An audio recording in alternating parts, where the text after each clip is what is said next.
we're going. This is like get old summer. Over 7,000 years ago, God gave us a libation, and now this divine beverage is brewed in every nation, on every continent, Except one. from far away to near. Humanity can all agree we love this thing called beer!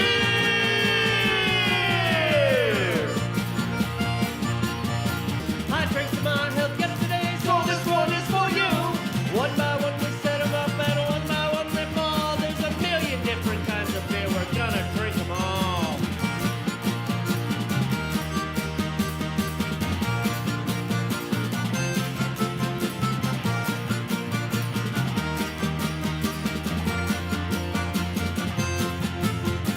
What about the Middle East? Well, that's where it all began. They say the first beer was brewed in modern-day Iran, or Lebanon, or Jordan. Well, hey, they make beer too. Don't forget Gold Star in Israel, who knew the Jews could brew. Oy vey. Dewey's in Australia. Or maybe cause in draft. Try to keep up with the Aussies and you'll end up on your wall. Fill my glass up to the brim with that tasty brew. I drank to my health yesterday, so this one is for you. One by one we set them up, and one by one they fall. There's a million different kinds of beer, we're gonna drink them all.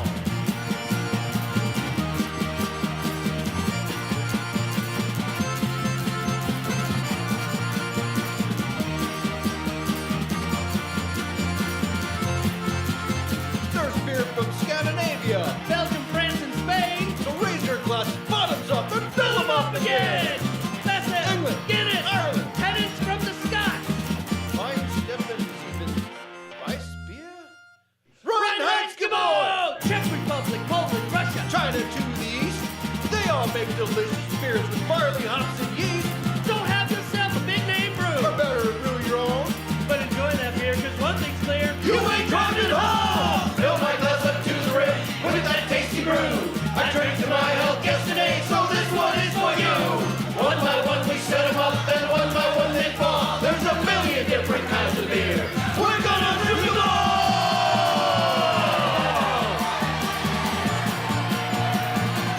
Drink! Cheers! Cheers! Drink! So original. Cheers! Slanja! Sláinte! From Ireland! Sláinte from Ireland! That's right. May the devil know you're not dead. Oh, why I screwed that one up. But it's hard for a German to be an Irish guy.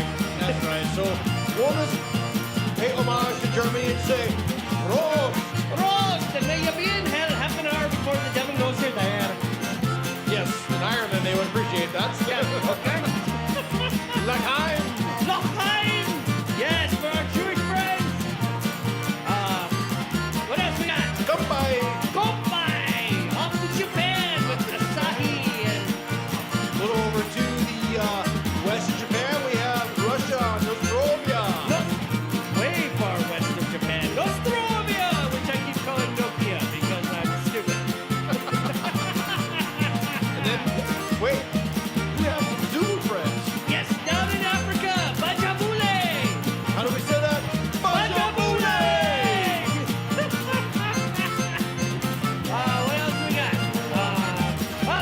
Salud! Both Spain, Salud! Latin America, and Italy. Chin-chin. Or with the song or anything. We could flip back over to. Doesn't matter.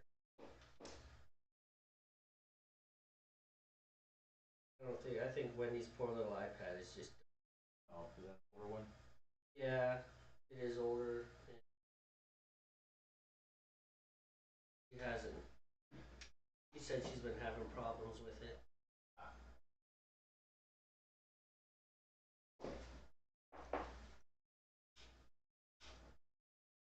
What song? I was hearing the song playing a second ago. Oh, it's playing.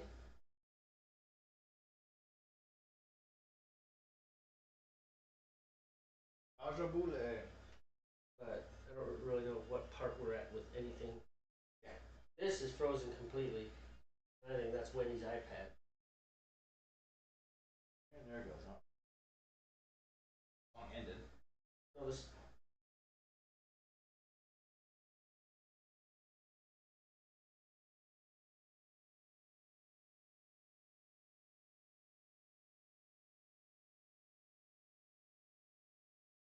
All right. Yeah, we're talking now. Oh. Okay. Um. Okay, so yeah, let's just brew some beer. Welcome to another episode of Northwest Brewmeisters. I'm Jamie, Steve. and we're just two guys from the Pacific Northwest who like beer. I think you should too. That's my line. That's what. Who like beer? Now your mouth's full of beer. No, it wasn't. I think you should too. Steve thinks we both think you should. Okay, so I screwed that one up. No big deal. So today we're making a coconut stout, which let me get the recipe up for that.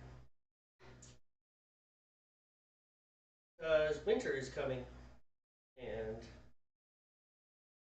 because winter is coming, time for darker beers. I like to drink dark beers all the time, but I will admit that they do well in cold weather. So this is supposed to be a big beer, although I've never managed to get it much above 6%, which I don't consider a big beer. I mean, it's got it's got almost 10 pounds of Excuse me. extract in it. Extract, yeah. 3 cans. That's 3.3 cans. Three cans at 3.3 pounds each. That's 9.9. 9.9, practically 10 pounds of this stuff. I use 2 packs of yeast, and I've been doing it the same every time. I don't know if maybe I should increase my fermenting temperature or what. I tend to ferment on the cool side of things. You do that. I mean, Yeah. boost it because if it's a little bit warmer, might activate it more. Yeah. Because if it's too cold, the yeast are going to not be as active. Yeah, I agree. So anyways, so we're using amber extract from Brees, which, by the way, is kosher. Huh. Who knew? Oh, I didn't know, but apparently Brees is kosher. Okay. So we got the 10 pounds, 3 cans of the Brees Amber liquid malt extract, 2 ounces of East Kent Goldings right at the beginning of the boil, and then, about to squirt past 100. And then 1 ounce of East Kent Goldings at 10 minutes. So not a very hoppy beer. Obviously, it's a stout. Stouts are not known for being.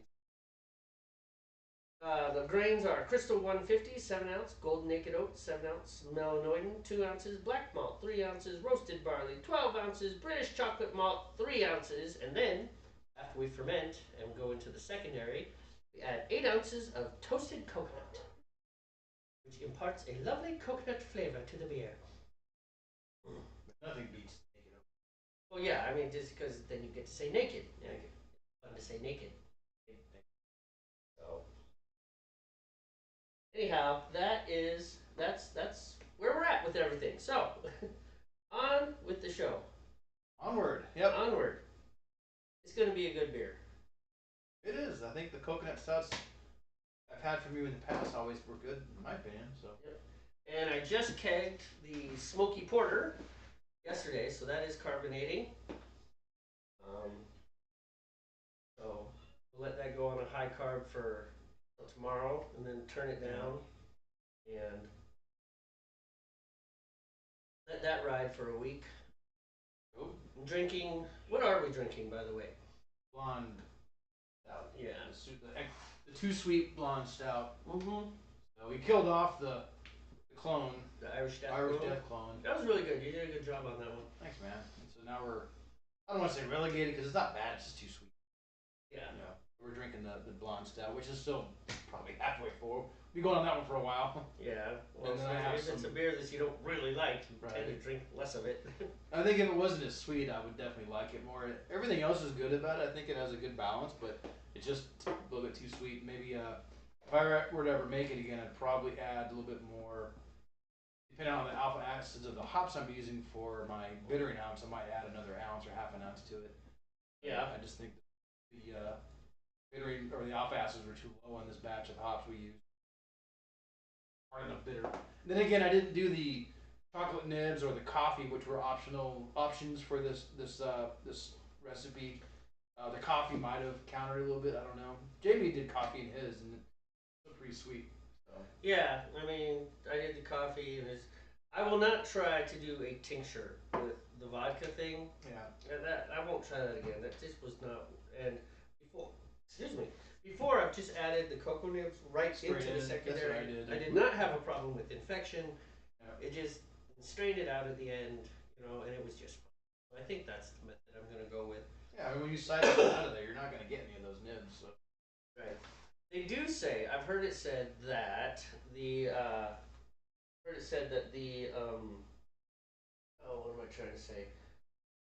The higher alcohols tend to suck the chocolate flavor out of the nibs more. Oh. But I figure after sitting 2 weeks in the This is secondary. supposed to be like a 8% or so. That's a high alcohol. High ABV. Yeah. I didn't. But not as high as vodka. Oh, no, of course not. Yeah, vodka's like 40%. Mm-hmm.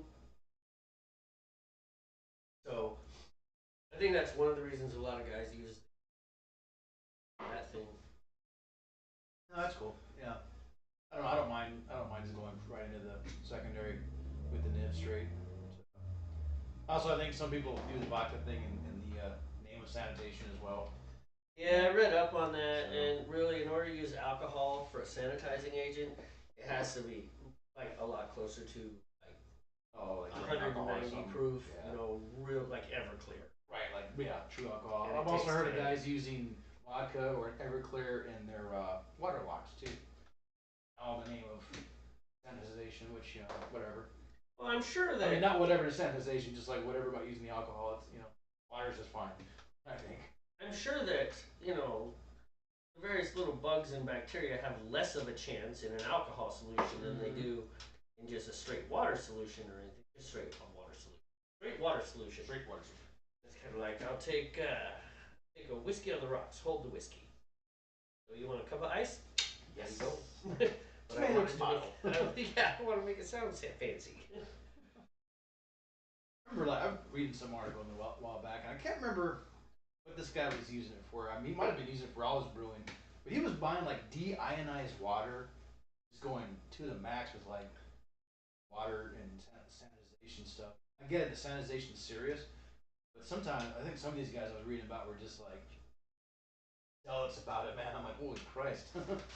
I think you were taking it to the next, like between every, sorry, I didn't cut you off. Like he talked about, like between every keg, he would strip his keg down to parade rest, replace all the seals, and like sanitize all the stuff. Like maybe you're supposed to do that. I don't know, but I only do that when my seals are wear. And I run solution through the keg for literally minutes at a time, as long as it takes for all that PB called the PVC, whatever it is, the SIP, clean in place stuff to filter through the tubes, you know what I mean?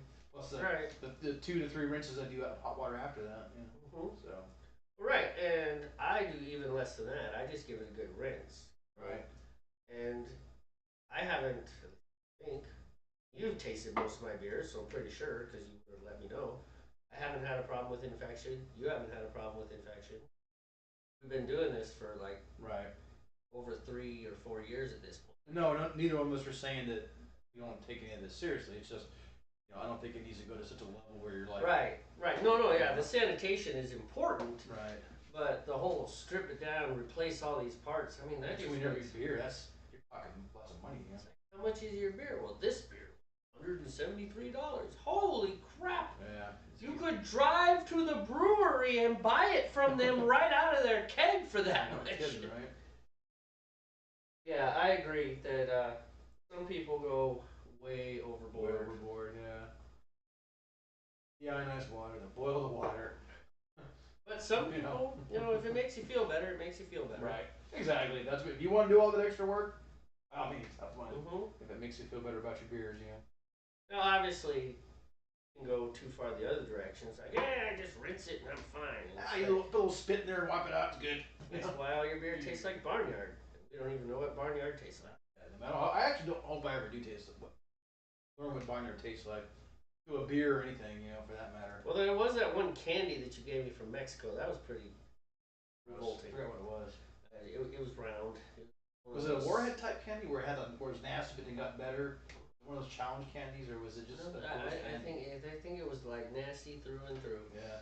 I don't know. I spit it out. I've had other candy from Mexico that was good. That's why I thought maybe it was one of those warheads, you know, where it's supposed to be gross at first. No, maybe you just got a hold of one. It's Maybe this is a bad batch. Yeah. It's like in Korea, squid jerky.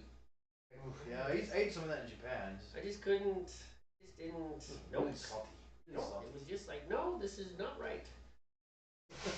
This should be. My brain and my spiritualness are just not letting me accept this as a food. So this should be battered and deep fried and served with marinara sauce, which I personally won't eat, but you know, not that I hate marinara sauce. I just squid first and then drink the marinara sauce later. Yeah, well, it's good. It's good. Yeah, I do like calamari as well. I like calamari. I had a squid pasta one time. It was in pasta. It was in pasta. Yeah, kind of like a lasagna. It was baked in. So there's another way. Hello, Jade. How are you? Hey, Jade. Wow, Wendy's. This is really simple. The monitoring is horrible, but I can recognize the little. Oh yeah. I recognize the little icon. There's a recipe for making stuffed squid. And you take, and instead of chopping the squid up into rings, and clean the squid out. It's remarkable how tough that squid skin is. Like you can flip them inside out and it doesn't tear. Wow. Stuff. Anyways, and then you just stuff it with whatever you want. I think we Kind of did like like a some. green pepper. Yeah, or like manicotti shells. The big, I think. Oh yeah. Manicotti's the big ones, stuffed shells. Yeah. People will stuff them with salmon or stuff. I like cheeses, just straight cheeses. Straight up cheese. Yeah, those are good. Yeah, we had good. I'm gonna have to go to my phone because Wendy's. There is no chat. No wonder Wendy never comments. She can't even see the chat. Ah. Wait, let me tap on this. Oh wait. Oh, That should be there. oh. You watching? I know you can turn the Since I chat get off. top You should turn chat. it off, you know. Chat turned off? Why are we doing this? Why this is not the time to chat. All messages are visible. That's live chat. Yeah, okay. You got the input box now. It was very nice of Wendy to. Okay, yeah, Jade said something else. I can't read it from this distance, so you're gonna have to use your phone. We're getting there, Jade. We see your next comment. We'll be there. We promise. Just a minute. Just a moment. What is going on? Wait a moment, please. There are some serious problems here. Oh no, it's the end of the world. The internet's not working. I'm going to Montana.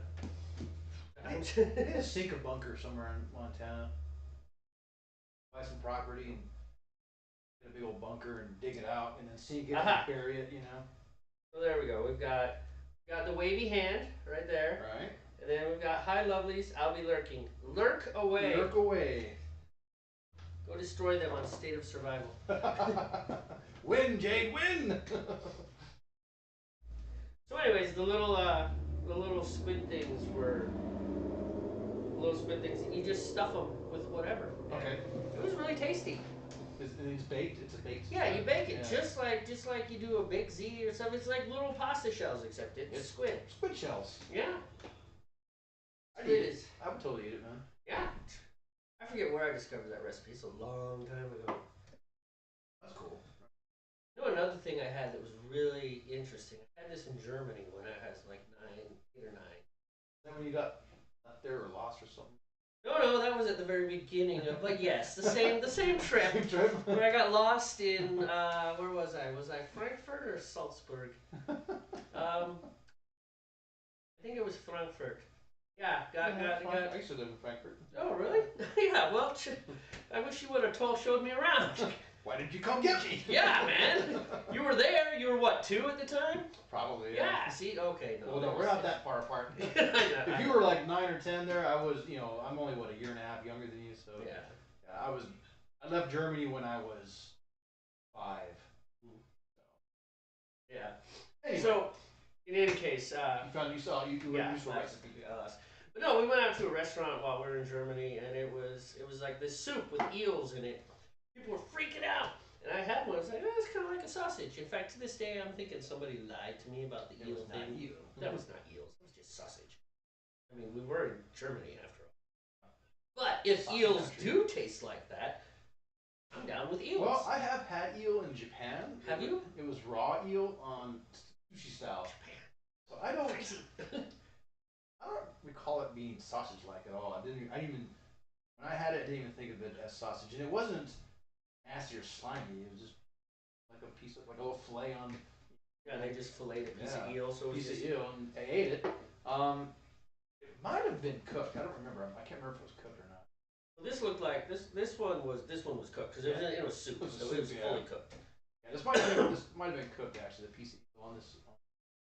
Because I've had the raw. Definitely have had raw sushi. I like the tuna. I like the salmon, and I like the yellowfin. Yellowfin tuna. Yeah, yellowfin. I do those cuts. Those really. They don't taste fishy, and they don't. They just have the texture's not nasty or slimy. Not slimy and chewy like Yeah. raw fish. Yeah, it's especially when it's fresh. It tastes really good actually. I tried. There's some other ones I've tried too. I can't remember their names. I was just kind of like, nope, not liking this one. Kind of grainy. I don't know if the meat was old or something. It's kind of like, you know. Yeah, the Japanese have some weird things out there. Oh. I know they like putting fish eggs on stuff. They like putting baby crickets on stuff. Mm-hmm. Baby like shrimp on things, like tiny little firstborn shrimp. I remember I got some kind of food. I don't remember what it was. And I'm like, looking at me. All these tiny little eyes are looking at me going, please don't eat me, sir, please. There were like little baby shrimp on there, man. Okay. Oh, I'm going to be cultural. I better, when in Rome. So I'm just like, forgive me. Ate whatever it was. Yeah, My little shrimp that were like, the no. weird one. So working on the boats up in Alaska, a lot of those boats are owned by Japanese companies. And a lot of that fish goes to Japan because the Japanese consumer they're much more picky about their salmon than the American consumer. Okay. So they'd have these Japanese quality inspectors, and sometimes they would sample things. Like, you ever seen a guy sample the reproductive juices of a male salmon right off the line? You're like, wow. Certain cuisine is just beyond me, and I will try almost anything. That one was just like, oh, that's grody. That is yucky. That is yucky. Did he do it? I just thought he did. He did. His little finger into the juices, and Boy.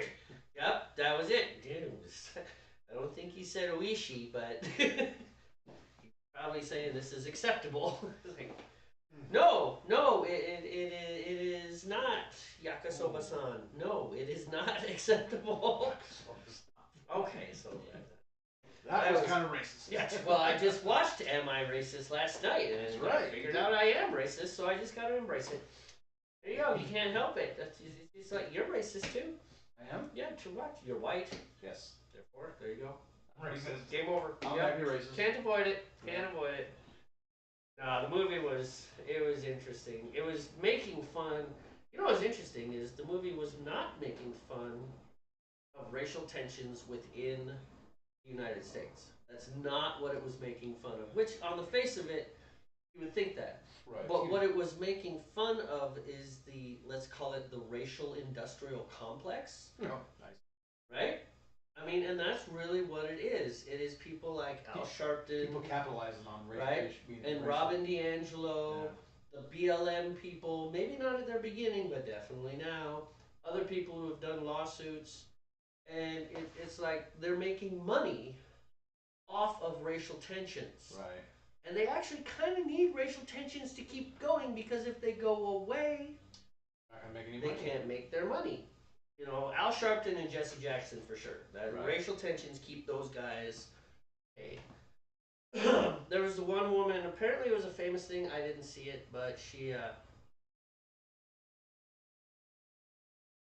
her kids were at a theme park and it was a Sesame Street thing, and apparently her kids got snubbed by one of the mascots, right?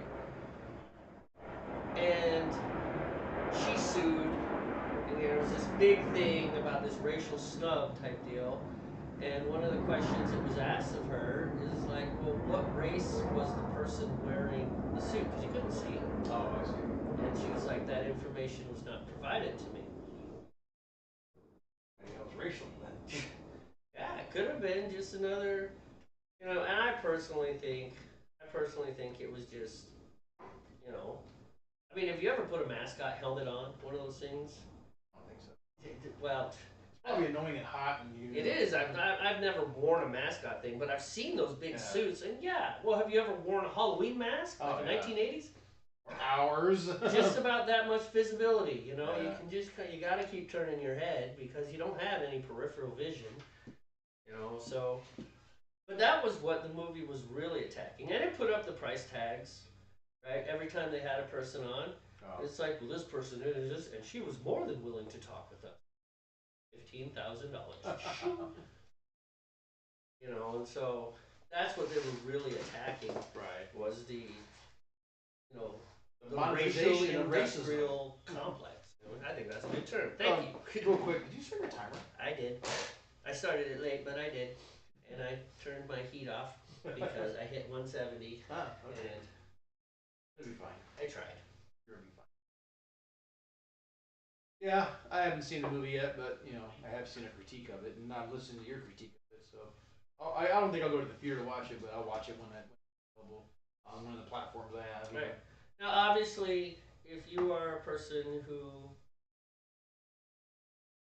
has a very strong belief in the racial problems of the United States, you're probably not going to enjoy the movie. Right. And if you're a person who kind of scoffs at the entire race thing that's going on, you'll probably laugh a lot. I was kind of in the middle. I don't like awkward humor. We were talking about that before we started.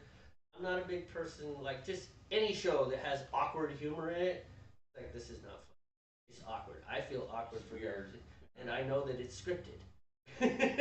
I know that it's scripted and that these guys are getting along just fine when the camera's off, and I still don't like this humor. Yeah, right. So, in any case, it was all right. It was all right. Theater was she's saying that she's lurking. Oh, I know. Yeah. I'll just read the numbers on there, the stats. But she the theater was pretty empty, to be honest. There was like maybe 15, 20 people. Ah, okay. But who knows? Late Saturday night, some people like that sort of thing. But they managed to get into 1,500 theaters across the U.S. I wouldn't be surprised if the media is trying to destroy it because they know that they're going to be called out. Well, they have to work really hard. That's one of their. If you follow the Daily Wire and stuff, and various other political sources and stuff, you need to. They are harping really hard. It's like, you need to go see this movie, even if you don't want to go see the movie. You got to go see this movie, so that theaters will think that this is an economically viable thing, and they will put more movies into. They'll put more of our movies. Right. And with the, with the Matt Walsh things, with the very heavy political agenda movies, it's like, maybe not, but like with some of the plain entertainment movies, like they had one Western, I can't remember the name of it. They had Run, Hide, Fight. The Western was the one that Gina Carano was in. In any case, with those are just generic movies. I mean, as far as the term, it's like they don't have any agenda. They don't have a strong conservative message pushed in them, or anything like that. Unlike Lady Ballers, which Lady Ballers was just poking the bear. I mean, that was just a straight jab at the transgender thing that's going on. But these other movies, they're just regular movies. They're just entertainment movies. Sure. And so, but they're entertainment movies with the intent of not having any sort of agenda. Which to some, that will make them feel like it has an agenda because it's like traditional, right? Like, we don't include 3 gay people, we don't include 4 black people, we don't include 2 transgender people on purpose. It's like, well, then you're obviously trying to say, it's like, no, we're just making a movie like it was made in 1983. You know, that's the way it was made. It was made in 1983. So there it is. You can't avoid it. Polarization is everywhere in the entertainment industry. But there are still It makes money. Yep. There are still entertainment venues where you don't have to worry about much agenda. There's still movies coming out of Hollywood that aren't overly political. You know, they don't have an overly political subtone. I watched Wonka the other day. The one with Timothy Chalamet. Chalamet. Yep. Chalomet. Tim Chalomet. We've seen that one. We watched it a month or two ago. So I thought that was a remarkably good movie. I really enjoyed it. I liked the music. I thought it was good for a musical. I thought as a musical it was better than La La Land. I watched La La Land. It had one good musical number. One good musical number. And it was the big freeway scene where everybody's jumping around and dancing under the hood of their cars and on the freeway. Don't. Yeah, I don't know. Just I find have the no clip desire for the to, freeway scene. so. I mean, it wasn't a heavy metal musical, so I don't know if that's really your thing. Do you like musicals? I don't even know. Do you like musicals? Most guys Yes, I don't like more than metal. I know. It that depends doesn't on mean the you like musical, I musicals. guess. It depends. It does. I mean, some musicals are good. Some musicals are I kind know of. that's such a lame answer, but it's true that it just depends. Well, I mean, Yeah. that's a fair answer. I mean, but in general, I like the concept of the musical. I wish our life was a musical. You know, things were getting crazy, and it's just like and suddenly people start jumping out of behind cars, and they're all singing, and there's like music from the sky, I guess. Out of nowhere. It said we're all in harmony, we're dancing creatively, and we all feel better. And then we get our groceries and go home. Go home. Like nothing ever happened. Yeah, it's just like the song ends and everybody goes back to their lives. Aliens come to Earth. It's like, this is a strange planet. Let's leave. Yeah, we're out of here. These people are effing nuts. I mean, I think that would be. Yeah, no, I got you, man. But in any case, I thought that was a good movie. So it's just my point. It's not all message laden stuff. There are movies that you can watch that are just movies. I don't know what to think about this Joker Folie à Deux. I think I'm not gonna make any watch it. no, I don't think so either. I think everything that needed to be said was said in the first movie. Yeah, and the fact, you know, we watched the Critical Drinkers review of it, and I don't know if I'm too enthused by that whole concept of because he had arrived, he had become the Joker at the end of the first, and then they deconstructed him all the way back to just the mentally ill guy, and it's just like, we already know that story. yeah, it's like, we're gonna do that story again. Yeah, I probably won't follow it. I think the Joker would have been a great single movie, like Princess Bride, you know, bam. No, you don't There's do no the sequel. Princess Yeah. Bride 2. You know, we will Not gonna burn happen. your studio to the ground. Well, heck, I know at least 2 of the actors are dead. Yeah, so that makes it much harder to do it. I mean, not that you couldn't find lookalikes or use CGI these days, but the point is, you'd never get the same effect if you tried to do a sequel to Princess Bride. That was a one-shot story that was well made. You know, it was Yeah, fun, just some sort of magic. fun, it came adventurous, cheesy 80s fantasy movie. You know what I mean? It was. It's based off a book, I believe. Actually. Yes, it was. So, anyway, it was a good movie. I really enjoyed the movie. It's just fun to watch. You know. No, heck yeah. And there are other movies that, you know, they were just like weird one-offs. Grease, you know, a musical. Grease was a really good thing, and then they tried to make Grease 2 and Grease 3, and it was just like, wow, you should have left it alone, because Grease is still kind of an iconic movie, cult, it is, you know, cult classic movie. But Grease 2 and Grease 3, everybody's like, no, that didn't happen. Like Highlander 2. Oh gosh, yeah. I mean, that's funny. When even the studio and the directors and the executives, We never made a sequel. We never, what sequel? We never made a Highlander 2. Yeah, there was but no Highlander there's 2. 4 of them. Yeah, well. Yeah, but but we never made a 2. We never made a 2. We can't count. Yes, we can't count. We That's can't count. right. Yeah, sorry. That's right. There can be only one. There's 2. No. No. There's 1. Just 1. But you're holding up. Look. Just take what we say for. I'm okay. There's just 1. There can only be One.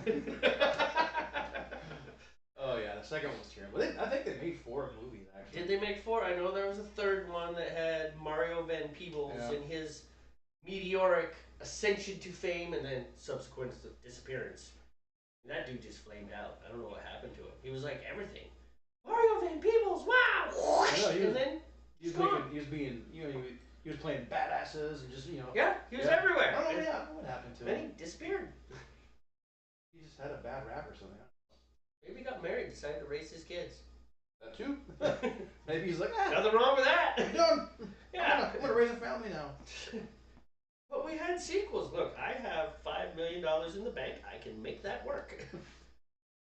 I could make $5 million in the bank work. I know they did that.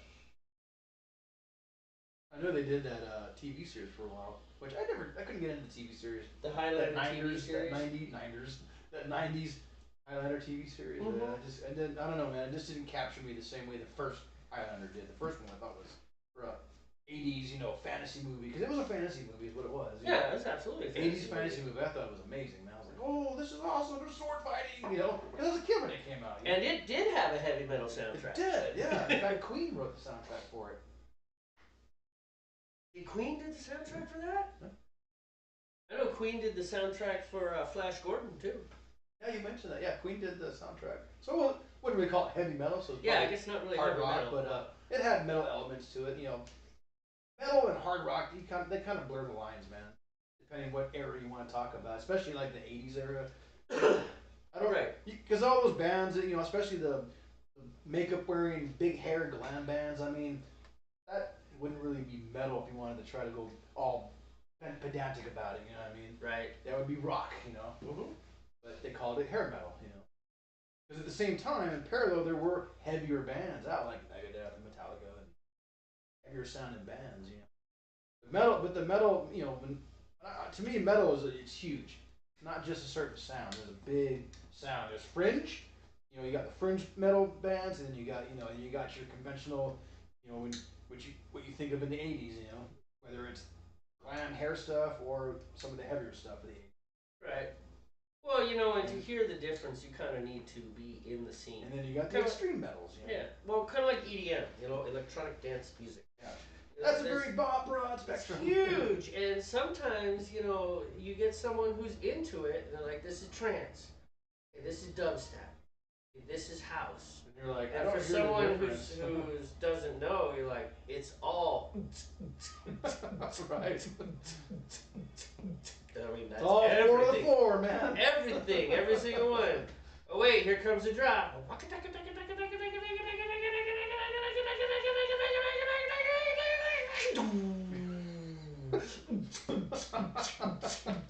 Yep. See? Yep. So for someone who is not heavily initiated into electronic dance music, it all sounds the same to me. Deadmau 5 would be impressed. Deadmau 5, would be impressed by your little example. I am open to contracts. You just call me up, man. Well, actually, you don't have my phone. Leave it in the messages in the comments. Hi, this is Deadmau 5, and it's Dead Mouse, you jerk. Yeah, I don't think the real Dead Mouse is gonna contact us. No, probably not. But especially after we're kind of making fun of his music persona. We're not we are mocking and just lampooning it. But you know what? I know what he looks like now. Yeah, I've seen his face. He did a masterclass. Yeah, masterclass. Commercial and stuff. Yeah.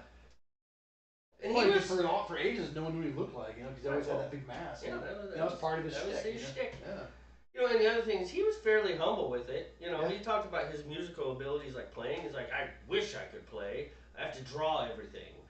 Because he was talking about how he creates his sounds and stuff, and it's not necessarily on the piano, I guess. I see.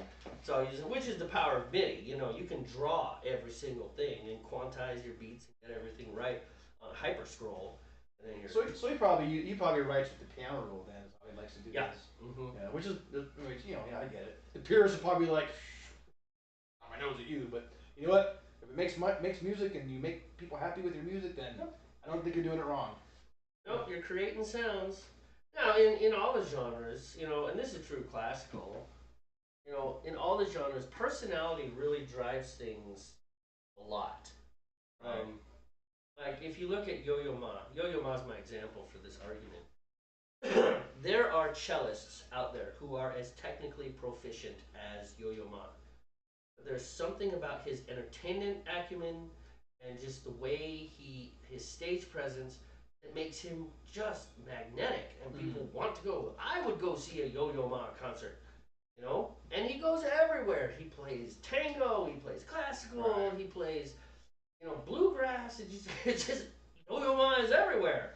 Which it's hard to play bluegrass on the cello because you've then automatically eliminated your band as a bluegrass band, as per the people looking down their noses. That is not Because even the bluegrass people have that. That's not bluegrass. You have a snare drum. All right, it's newgrass. Whatever, dude. It sounds good. right. It still has the people going, I am a man of constant sorrow. The record, I like bluegrass, so I'm allowed to make fun of it. Ooh, we can have more beer now. Yeah, we can have more beer. But you know, even metal is that way to an extent. That's like that one night me and your wife and you were sitting at my kitchen table. You're like, I'm gonna show you the difference. No lie. Randy and I had a hard time hearing the difference between some of those. Now, as I've gotten to know you more, like thrash, I can hear that as a style. Family metal, of course, that's obvious. That one's easy. But like the difference between death metal and black metal, and I don't even know if that's a genre, but you know, or grindcore. What are some of the other cores? Legitimately, not making fun of it with the apple core, tuna core, albacore. Legit cores. Grindcore was the first. Okay, so grindcore. Grindcore came out in the 80s. Mm-hmm. And that started pretty much with bands like Napalm Death. Okay. And I think it's Repulsion. I think Repulsion was the other one that was big in that period. So that was grindcore.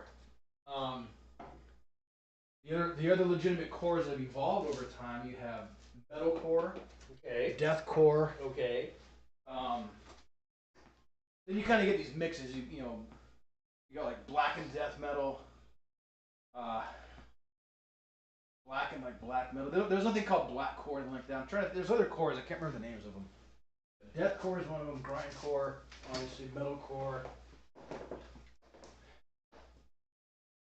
It's not super important. There's more cores, but I'm drawing a blank, man. But it doesn't really matter because some of them are just fusions between other styles of music, and they decided to give it its own little subgenre. Right. You know. And for people that are heavily into it, they can tell the difference. You know, I don't who are personally not, like ascribe to the cores thing. Really, I don't. Like, oh yeah, I'm totally into the deathcore thing. It's like no. If I listen to death metal, I mean, then that can be broken down into subgenres, you know. But the overarching title for like those more extreme versions of metal is extreme metal. right. You know, they call it extreme metal or brutal metal because you know, like so you have black metal, which black metal they kind of that its roots are in the Norwegian black metal thing where it's all minor keys, weird sounding vocals, and guitars are pretty much out of tune, but somehow manage to keep the melody. You know what I mean? Then black into death metal, which is like stuff that has that technicality of death metal, but it has a black metal vibe to it. You know? Then you have like your brutal death metal, which is like this real hard hitting, fast, you know, real chunky sounding metal. Then you got melodic death metal. Then you got very technical death metal, which is like very fast, but just super articulate note changes in there. You know. I'm totally laughing at you, but no, not really. I just say I can't hear. Well, I can't. I'm trying to think of the other cores though. Those are the ones I really know. Metalcore, grindcore. You know. Well, the point of the discussion was more importantly, it's like if you're not part of that genre, the overarching genre, Right, you're not gonna. It can be really hard for you to hear the differences between all the nuances in there. It's like. And I can flip that on someone who, like a really hardcore classical enthusiast. You're not really trained on any of it or know who the people are. You're not going to know the difference between Bach and Beethoven. You just know it as classical music. You know what I mean? Oh yeah. Well, and even back to your thing where things are close. Classical versus romantic period. Yeah. Sometimes that's hard. It's like, oh, is this classical music? No, it's romantic period. No, it's romantic. So, why? Because because the guy was in love when he wrote it. I mean, so there are certain things that are easy, you know, for me. Oh. So I am trained in classical music. Mathcore. That's one of them. Yes. And that's a real genre, actually. It's not a parody at No, all. it's not. Mathcore is 100%. It is a very contemporary one thing, but it is true. It's called mathcore. What defines it? I'm trying to remember. I think it's just technical. I was gonna say, You know, because it's it like- can't be that the lyrics are all about math. No. Polynomial, cannot divide by 0. You know? Stupid stuff like that. I don't know. But irrational, square root of 2, irrational, irrational. Real numbers. Rational number, irrational numbers. Wow. Okay, we got. Apparently, a mathcore tour is not in our future. Not happening. Yeah, not going on. Mathcore. No, yeah, I just think it's this weird technical music, you know. Okay, but yeah, so that's another one. Yeah. There's a lot more. I just can't. I mean, maybe not too much more, but I just can't think of any. And the other day, I could probably rattle them all off, but now I'm like, because you put me on the spot, kind of not in a bad way, but it was like, I don't remember. You know. Right. Maybe Jade knows. She can probably. Jade, what are the other core metal cores out there? She's lurking, playing SOS. I know, probably. Leave her alone. Even though we have an encyclopedia. That would be you know, I think that we would find that it would be a lot harder to find that one out than it would seem. It'd be like, we should be able to Google this. But the problem is, it's still kind of a subjective area. It is. I think a lot of them are just truly contrived. Right, You know? and that's what we get. We get Yeah. a lot of apologetics or disciples of that. Yeah. You know, this is mathcore, it's real. It's like, how come No. you and 7 people say that? Right. Like I've looked, man. You and 7 people say that this is a genre. Look, man, you can't play horribly and then call it a new genre as a way to excuse your poor I playing. don't know. Personally, I think it kind of got a little out of hand with just all these tons of subgenres. Not even the cores, just tons of subgenres. You know, just because there was a slight variation or they added a extra beat in some, you know, in their melodies. You know, it's just like they're like, oh, it's a whole new kind of metal. No, it's not. You know, that It's was just something. I had a kid once, Confusion, you know. a long time ago. He wanted to show me this really cool thing, and it was some sort of beat. You know, it was kind of hip hop, electronica type. Was it glitch pop? It was not glitch pop. It was before glitch pop had come on the scene. Wait, is glitch pop? What? I think you're messing with me. Oh, glitch pop exists, huh? Okay. Yep, kind of like with the metal world, the EDM world kind of went a little crazy with its subgenres. You know, like, oh, this one's not 4 to the floor. This one's like 3/4. So we're gonna call it something else. Jade says, "You bellowed."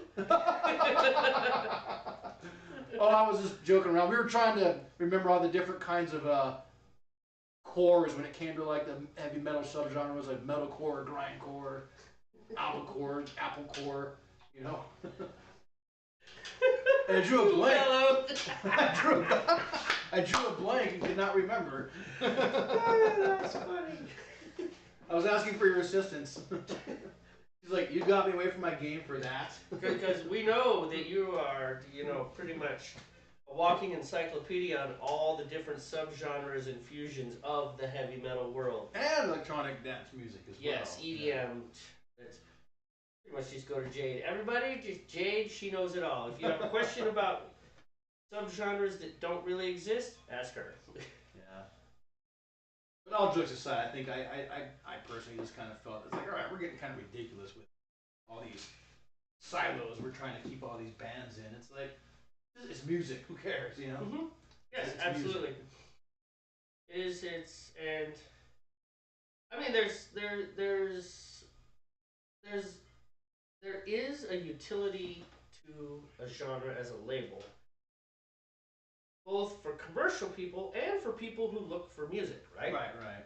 So, if you want to listen to metal and you're looking for a new heavy metal band, Right. Well, if nobody has a genre attached to them, It's hard to narrow it down. Yeah. Yeah. you're looking at Tony and the Wetheads, and you're like, no, they're no good. And Actually, it's they're the most brutal death metal band existing, but That's we don't right. know that but because they call themselves Tony and the Wetheads, and you're not used to. I don't think it's death metal because That's it right. doesn't sound like it. Exactly, And you just look at this wall of albums. It's like, what kind of genre do you play? Well, I play music. Yeah. Well, yeah, what kind? But I don't like all music. Oh no, I know genres are important, but like the ridiculous level of subgenres just kind of gets out of hand, I think. She does say that she wouldn't know. Apparently, she's more cultured than we are. Agreed. She exists in the higher strata. She's lurking while she's cleans. Oh, we expected you to be playing the State of Survival or something. That's what we would do. Anyway, no, I just think there's kind of a unnecessary number of subgenres that kind of break down music so too far at some point. Well, and that is both commercialism and people desperately trying to make their thing completely Unique. new. Yeah. I gotta No, be unique. It's gotta be man. just mine. You're not that. That's like in the classical world. Everybody is trying to be the next Beethoven. I've mentioned to you before that I can kind of zone in on the age of a composer, a still living composer, just by listening to their music. Oh, I see. And if it is just right on the edge of listenable or maybe even unlistenable and stuff, I'm like 20 and below. 30 and below. They can't be older than 30 because at a certain point you're like, I just want to make stuff that sounds good. I want to enjoy the music. Right. And so that's the point. That's the point where you I shut it off. That's the point where you start making stuff that sounds a little less avant-garde. But everybody's trying to be Beethoven. When I opened up that Twitter thing for getting new pieces for Timo and Jaime, I wanted to play some pieces from living people. So much of it was just... Yeah, I turned it off. I went up to 170. So much of it was just garbage. This is my representation Loud of noises, butterfly. sorry. Your cats are out there.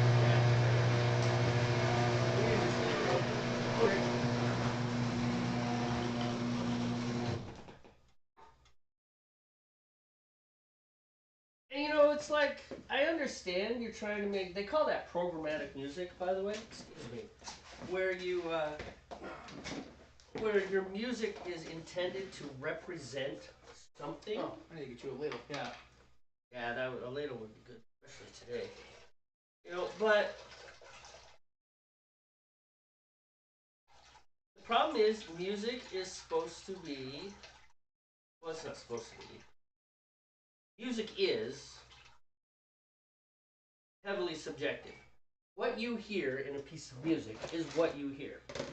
For example, Peter and the Wolf, right?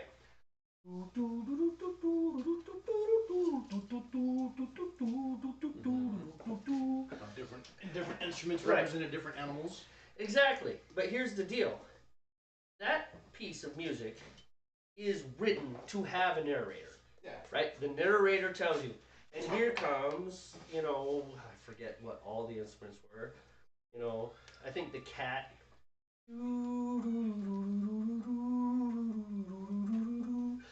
the hunters were the kettle drums. Boom, boom, boom, boom, Who was boom, a bassoon? boom. Somebody was a bassoon. I forget, man.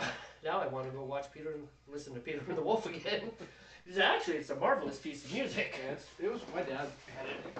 It was fun. Well, it was supposed to be for children, but Yeah. I'm 50 years old, saying, I think I'm gonna go listen to Peter and the Wolf tonight. All right, I'm gonna get that ladle. Thank you. Oh, I need to sharpen my knife.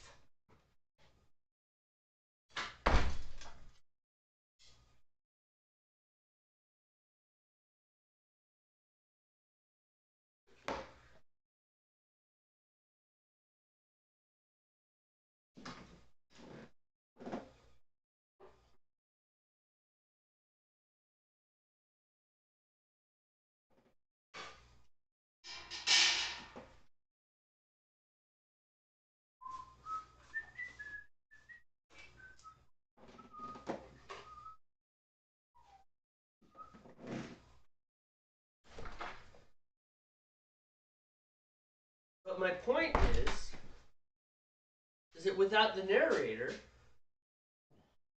you know, how much would we know? You know, it would come on, and then we would invent whatever we wanted. You know, these sounds would represent whatever we wanted them to represent, because nobody had told us otherwise. So for programmatic music, it's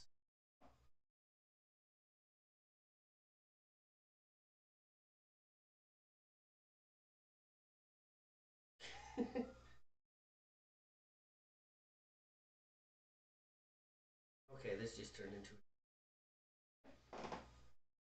Thank you. Where? It's sticky. Yes. Oh. This is this is horrible. How'd you get those other two up? Oh my god. Very carefully, I guess. Ever see that scene in Ghostbusters? Here's your mucus, Egon. Oh, yeah. Ah, man. Mm-hmm. Give me a minute here.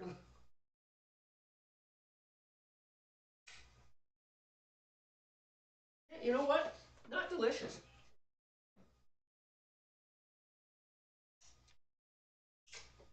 Not delicious at all. Yeah, quite yet. Or first.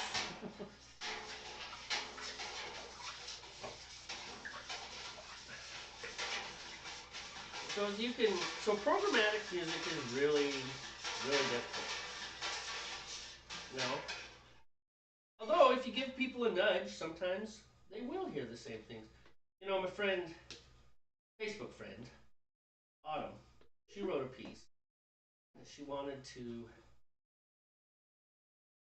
it to represent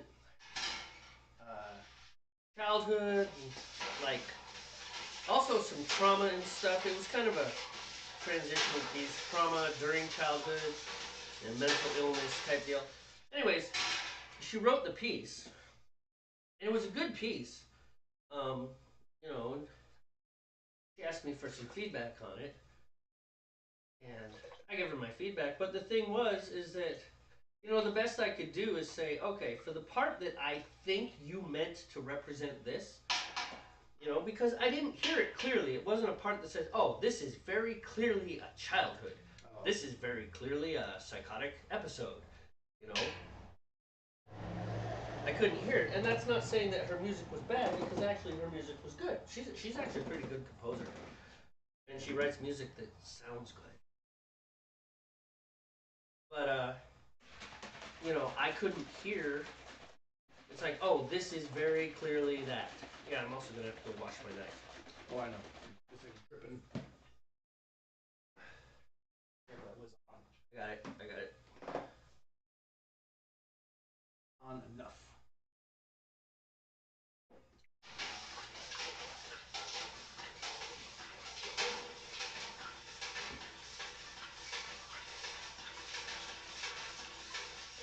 Yeah, if you want to be real explicit what your song is about, you gotta put lyrics to it.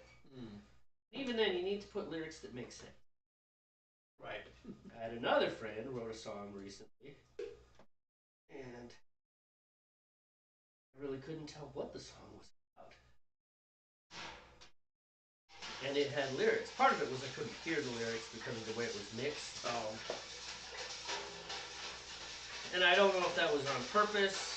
That was the sound they were going for. But, you know, I let her know that. It's like, so if the lyrics are important, you need to remix this. If they're not important, you should probably give the instruments a little more interesting stuff to do. I mean, the song was fine, and she had some really cool parts. I mean, it definitely, as far as the emotional reaction to the song, it was definitely like craziness. I liked it. I actually liked the song. But at the same time, it's like, so if your lyrics are important, you need to bring them forward. I can't hear them. And I tried. I tried really hard. I listened like 9 times to that song. Like, I can't tell what this is about. In my studio, no less. So I wasn't just listening on laptop speakers. I was listening on my nice monitors and everything. And yeah, still couldn't understand them.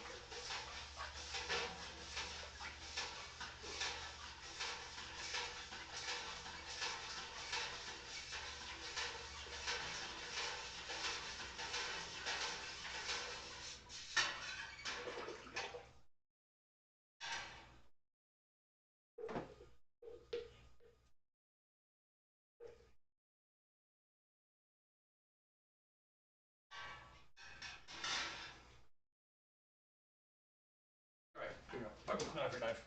All right. Finishing up there.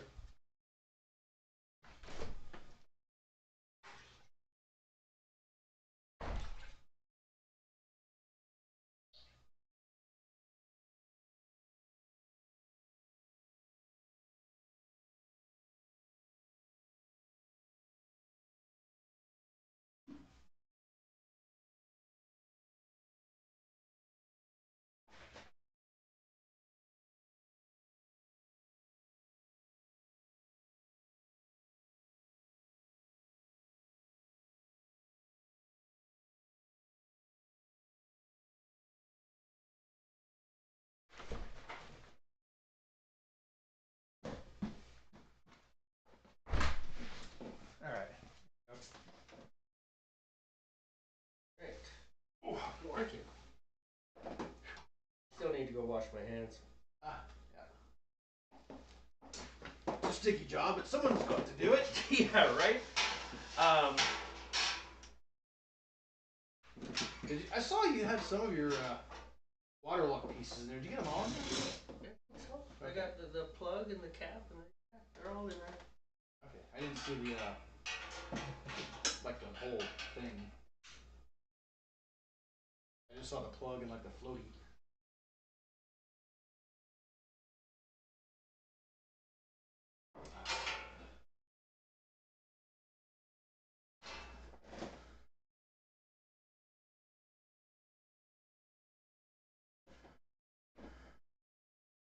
Yep.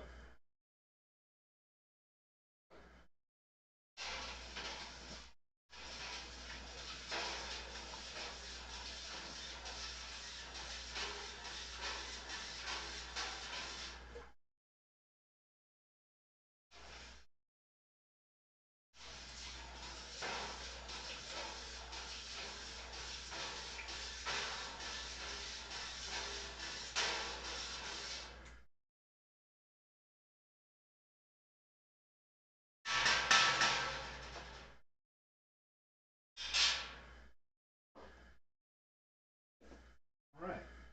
I'm gonna wash my hands. Uh-oh. You got a spinner. What? A spinner. In there. Yeah, that's on this, but this So is good still there. working. Okay. That's Wendy's iPad. Gotcha. And it's still up here. We're still monitoring on the website there, so. Yep, we're fine. Beat up my children while you're in there. I'm just kidding. Don't really beat my children. Metaphorical beating. My kids can always use a good metaphorical beating. That's another loved.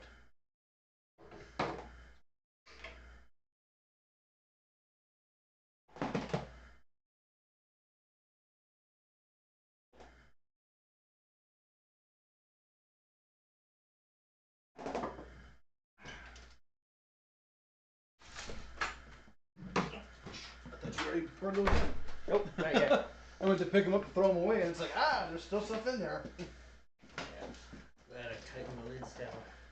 Yeah, because one tilted over. I'd hope you would have tightened the lids down when you shook them. Right? Because I made that mistake where I didn't quite have it tight enough, and it made a mistake, or made a mess. I don't want to mop your garage floor again. Again. I give it a couple brew days, we'll be mopping again.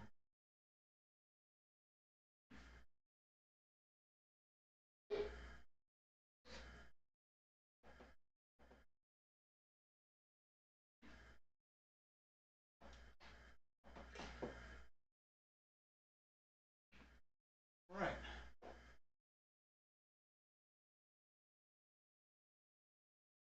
There is some modern classical music that I do like. Yeah. I think he's Austrian. His name is Jordi Savall. I might be screwing his name.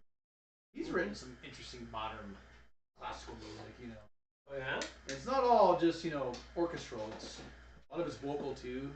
And he mixes some other cultures in his music. What do Well, you mean? I don't know specifically, but you'll hear some like Middle Eastern accents or some Jewish accents in there. What I mean by accents, just little musical things that are like, huh, that sounds kind of like something you would hear in Saudi Arabia or something, you know? Kind of those Oh. quintessential little exotic scales, you know, the notes of, Yeah. you know, but not those, not like he's playing the scales, but just intervals. You're like, oh, that sounds kind of like I would see a belly dancer, you know, Right. but not commercial or completely cliche, you know. Yeah, I know what you mean. Other things he's written sound kind of baroque style music, you know, but written in 2012 or whatever, you know. But the thing about music, and this has existed for forever, You know. is there are no rules. Yeah. You know, as long as it sounds good, It sounds good to someone, you know. yeah, to Or yourself, someone. or yourself, really. I mean, really, I think that to an extent, we are perhaps a little too gracious. It's like, well, someone loves it. It's like, no, man, it's not music.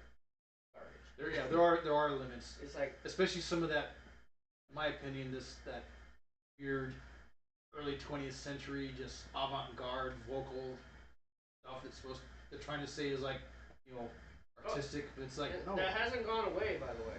Yeah, I know, like the Yoko Ono stuff. It's like, no, Mm-hmm. sorry, that's just not musical to me, man. There's a girl I follow on X. Who I'm gonna have to find a new platform. You might have showed me her before, like on YouTube. Her name is Stephanie Lamprey or something. Yeah, some of the stuff she did was just like, It's just very strange. I mean, Yeah. if you're trying to hit the notes that the composer wrote, very hard to Yeah. perform to the composer. But to the listener, it's like it doesn't matter. yeah. My thoughts, you know, good on her for doing what she does, but my thoughts were just like, I think she's performing for a very niche set of folks that you know that Hey, you think They- metal is niche? that get it, you know, that get her music. I don't get her music, just like some people don't get metal, you know what I mean? But you know, just Well, and the problem with some of those, maybe certain kinds of metal, but anyway. some of those extremely esoteric forms, those Yeah. people don't like it. They just They're pretend. busy telling themselves that they're so They pretend. sophisticated, so elite, because only they. It's Emperor Yeah. has I no can clothes. get this music. You know? Right. Oh, this Jimmy likes. Well, I like it too. Like that story I told you about when Marty Nixon came to school, right?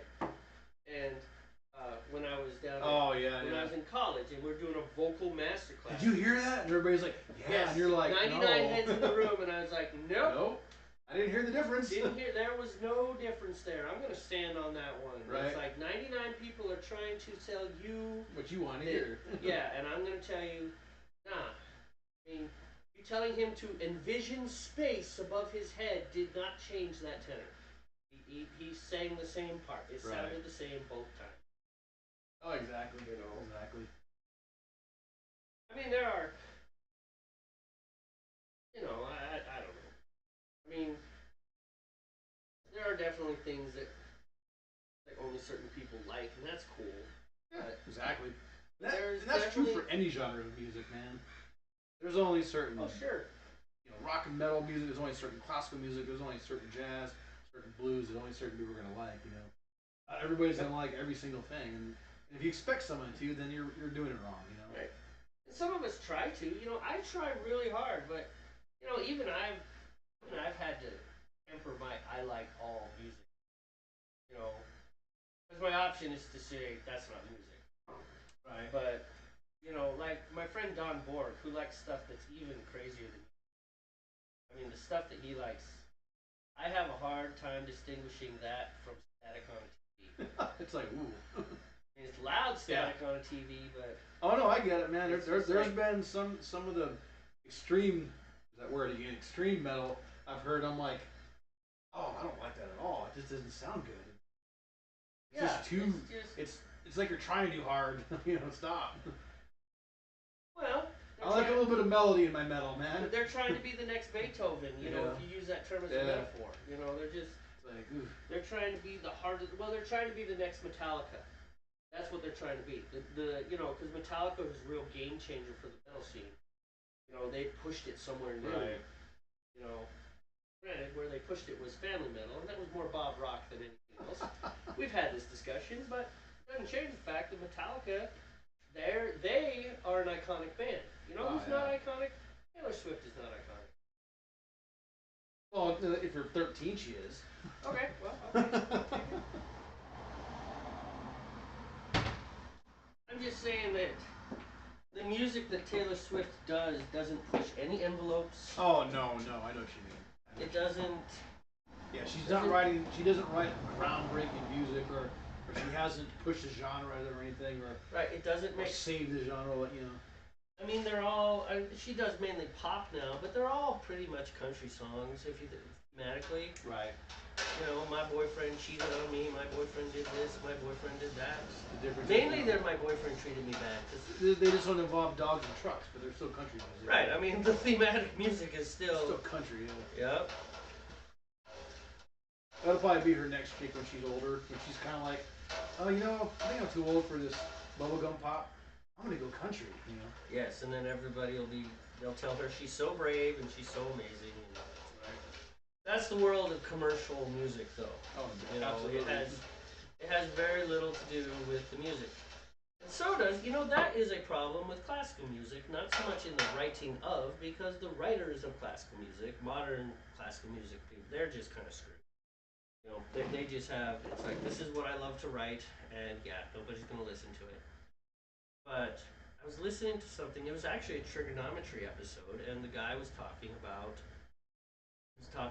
classical music and big orchestras and stuff, and how hard it is to get your music into an orchestra, right, and stuff. And he said what's interesting is before the 19th century, so before the 1800s, the idea of a repertoire, the classical repertoire. So now we have the classical repertoire, right, and it includes Beethoven and Chopin and Mozart and Haydn and all the others, right? That's the classical repertoire. It's like we're going to play pieces from the classical repertoire, right? From the repertoire. He said the repertoire did not exist. And so you got a lot of pieces from new people. When Beethoven was writing, his stuff was being performed when he was alive.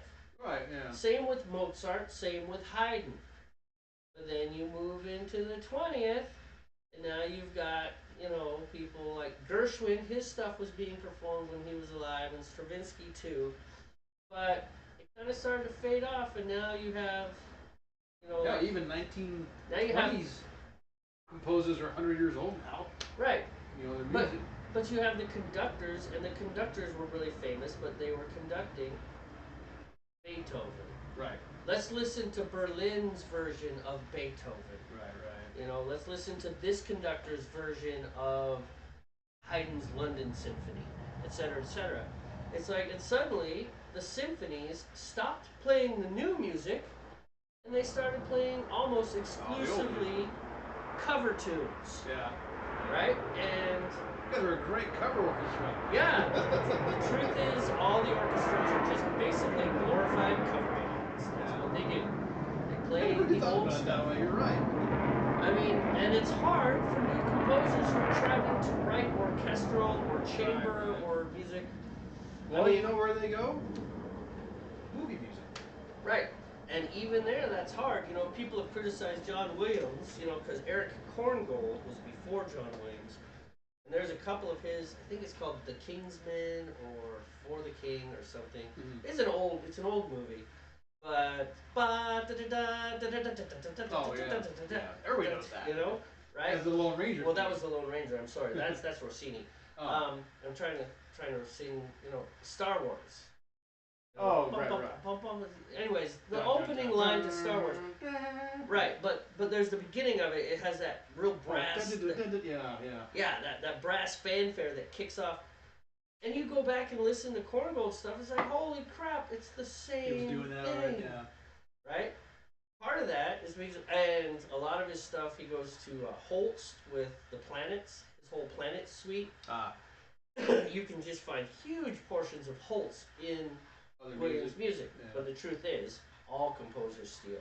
All composers steal. Everywhere, even the metal world, people steal each other's music. They're like, I like that riff. I'm gonna take that riff and modify it enough that it's my own. Mm-hmm. but everybody's okay with that because they know that's how it works. It has to. You know? The only people who aren't okay with that is There's certain people that the aren't. performance rights organizations Right. and the Marvin Gaye family. Yeah. The Marvin Gaye family can go to hell. I'm sorry. Now there were some instances where I heard some stories where someone was being sued because it wasn't the person talking about like, yeah, I got sued. It was someone else talking about it and they said, oh, here's the original version, here's their version. It's like, yeah, that's almost like an exact carbon copy. Well, Rick Beato has had a couple of videos. He's shown those, yeah. Where he's done the old one and the new one, and you're like, ooh, yeah. Oh, nothing. That's what I was thinking of, but there was here. people who had done that before Rick though, talking about how so and so got sued because their music sounded too much like song A, and they would play both versions of the song, and it's like, yeah, I can see that's too close. Yeah, that one's too absolutely. close. Other times it's like, it doesn't sound like anything like it, Well, like Blurred Lines is the one I'm thinking of by Farrell and somebody else. Edward Sheehan. It doesn't matter who the artists were. They did this, right? And the Marvin Gaye family sued them, and they won because it had the same vibe. That's It's like, I'm ridiculous. sorry, you cannot copyright a vibe. Yeah, it's like trying to copyright emotion. Yeah. Like you wrote a Sorry, song about I own love. sadness. sadness. You can't write about sadness. In your Yeah, song. it's like, no, I don't think so. Yeah, And that is a problem with the pros. And that's kind of a double-edged sword there. Right? Because on the one hand, people want to make money making music. But on the other hand, if you get too bound up on that, making sure that they're protected, now nobody gets to make money. It's like the last person to write a song and make money was Chuck Berry. That was the last one, because everything else is just lawsuits. As soon as someone writes it, it's like, nope, that sounds like that. Nope, that sounds like that. Nope, that sounds like that. It's like, come on. Right. And you'll hear things. You'll hear things. If you listen long enough, you're gonna hear things that already came around. Right. I was listening to Sunday Baroque once. It's one of the King FM programs. And it's just all Baroque, right? And I'm listening to this piece, and I forget who wrote it, like Scarlatti or somebody, Baroque composer, obviously. And it was like, I know that piece. I think it's Serenade by, and I forget who wrote Serenade. But Serenade is da da da da da da da da da da. Yeah, I remember that. It goes from there. So it's popular, right? Romantic area piece, right? All right. 150 years prior, I'm listening to the same thing. It's like, this is the same thing coming out of a Baroque composer. And obviously there were a few differences that made it sound much more Baroque, but still, it was so close. Yeah, it's just like, geez. Well, it's no different in writing. People borrow each other's ideas all the time. Right. Mm-hmm. And I think, and it's accepted as a form to create because you have to be inspired by stuff. You know what I mean? Mm-hmm. Obviously, yeah. If you copy it, then that's bad. Shame on you. You shouldn't copy someone else's thing. But if you like what they did, you're like, man, I really like that, whatever it was. And then you take something, you borrow some of the idea behind it, and then you mold it into your own. I think that's perfectly legitimate. Whether you're talking about music or maybe you're borrowing someone's writing idea, like books or something. Sure. Well, George R. R. Martin. Yeah, obviously he did not invent the fantasy novel. You know what I mean? Even though sometimes I wonder if he liked to think he did. Even Tolkien, who is kind of credited as the inventor of the modern day fantasy novel, he took elements of other writing. Oh, sure. I just heard it was a real quick. It was either a YouTube short or something. It doesn't matter what it was, but it was a short little video. But they were like, well, sure. I mean, yeah, Tolkien was inspired by the Irish elves. Right. Or the Irish myth of what the Irish mythical elves were. I was going to run down like, yes, I know those pointy-eared Irishmen. I mean, I know what you meant, though. I knew what you meant. Just the myths, Point being is that the elves of Irish mythology... Red hair, They all had red hair.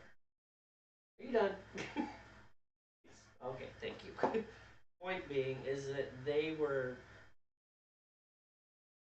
You're not done, you're just doing the look thing now. I'm not doing anything, I'm drinking a beer. Yeah, just drink your beer. The point is, they were more human size and they were fair skinned, yada yada. So the physical description of Tolkien's elves were very close, as opposed to some other elves, little tiny things with pointy ears running around, you know, Curly shoes and all that. Yeah, the Keebler elves and things like that. I mean, there have been. What is it? Are they little or are they big? Come on. What kind of elves are these? You know.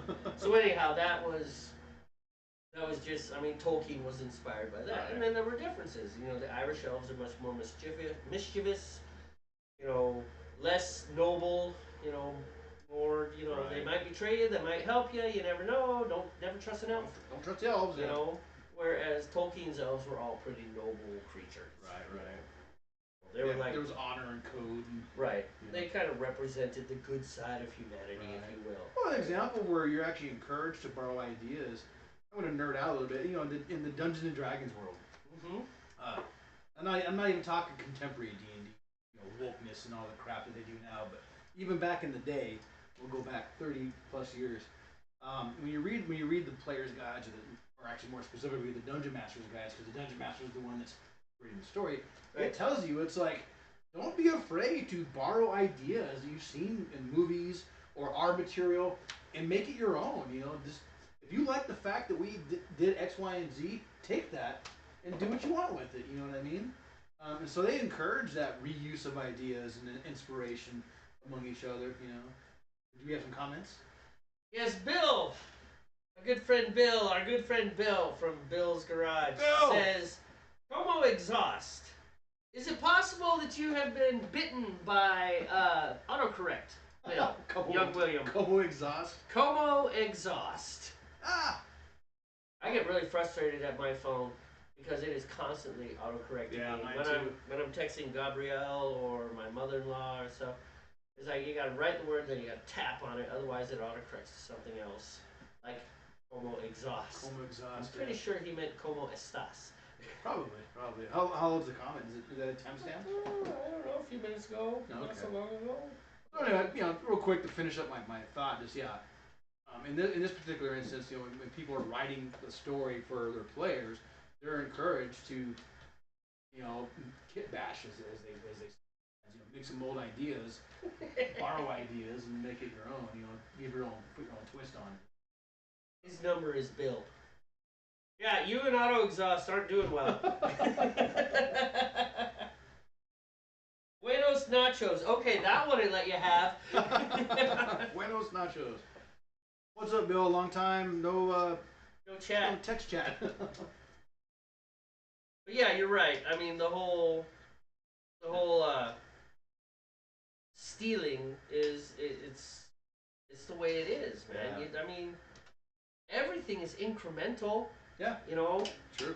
First there was fire, then there was hotter fire, contained fire, smelting, yada yada yada. It's not like we started with pure refined fire and white flame, blue flame, yellow flame, the different flames. It's like, and then like testing moonshine to make sure it didn't make you go blind. I mean, we didn't start there. You started with like Come here, boy. fire, and then someone else said, "Oh, we can do this with no. fire." Yes, the sun has found you. I know, and see, with Bill watching, the fact that he did get us the thing. Yes, now we feel guilt. But we can't hang it because the rod's too short. Yes, so we throw the guilt back to Bill. It's Bill's fault. No, in fact, I came up with a solution, and we just haven't done it yet. He who smelt it built it. You're not supposed to mix metaphors, man. It's like wrong.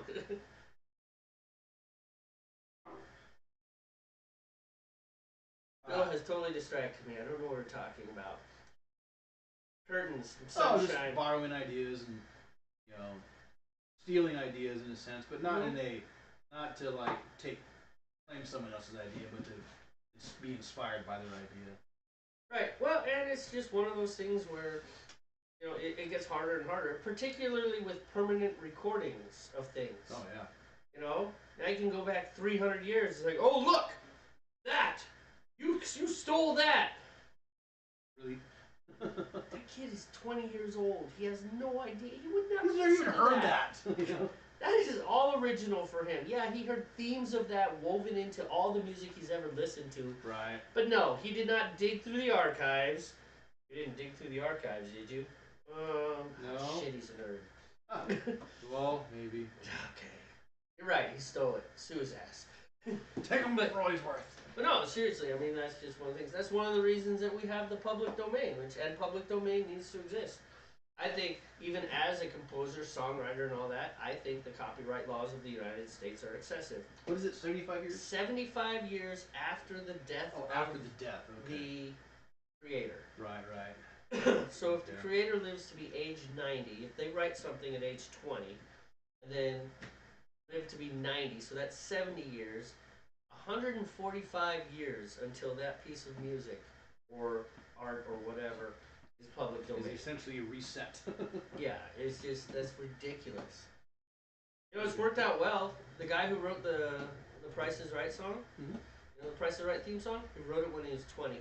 Okay. $200,000 a year off of one song. Wow.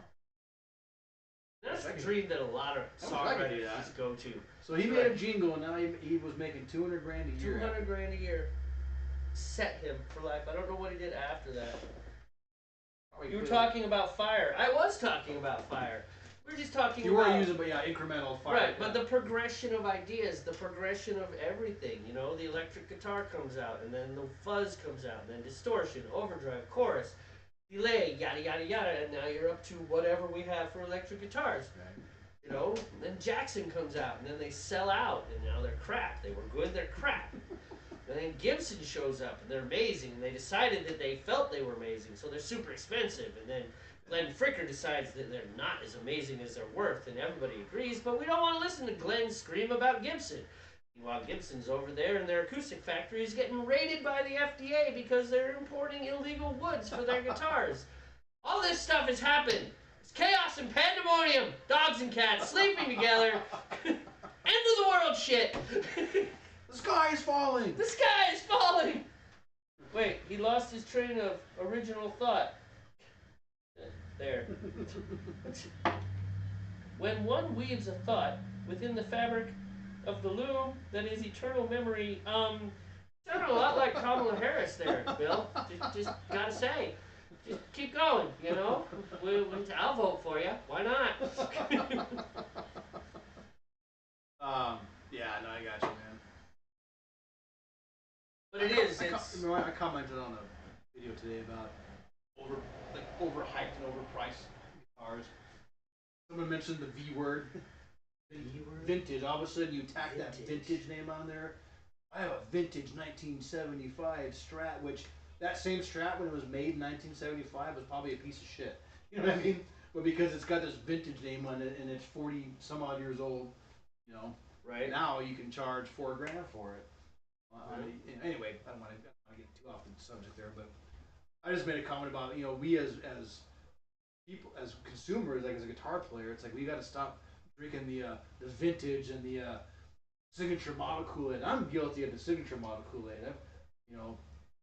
I bought a few guitars because it was, it's their signature model. It's from a guitar player that I like, you know.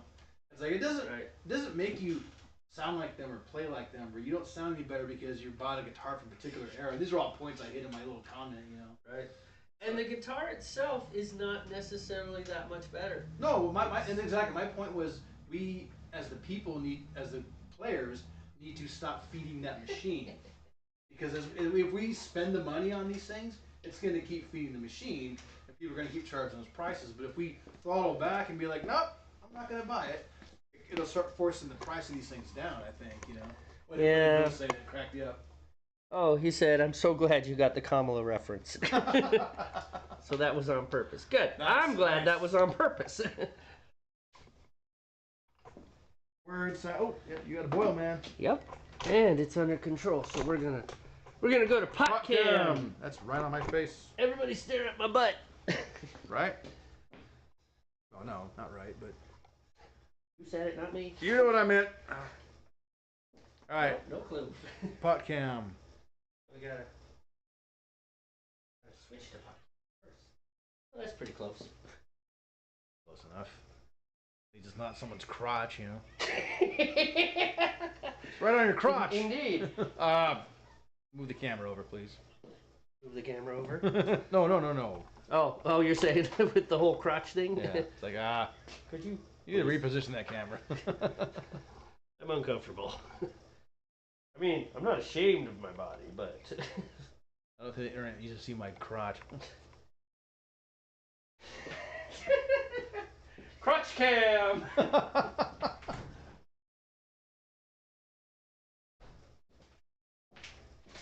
right. How's your beer doing? No. I'm right about the same as you, man. Mm-hmm. Not anymore.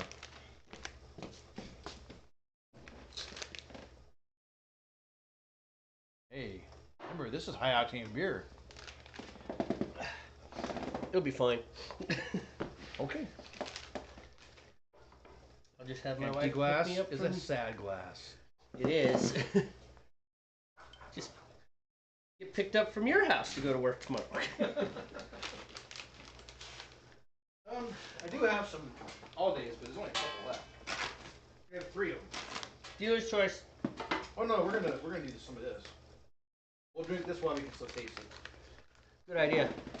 Good idea, man. And then we want all days.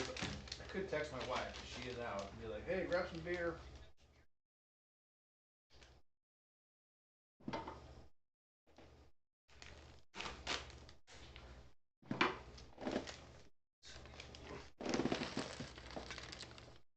All right. Not that I'm opposed to drinking the blonde, but just, you know, a little bit higher. The beauty of vintage is the modification and journey worn battle scars, the unique finish earned through time. Well, yeah, but that's buying something for a different purpose than its functionality. Oh man, there's the term. But it's still true. Bill, I'm talking to you, Bill. You know, the whole, you know, if you're buying something, it's like buying, you know, like a classic car or something. Right. It's just like, you buy it because it's vintage.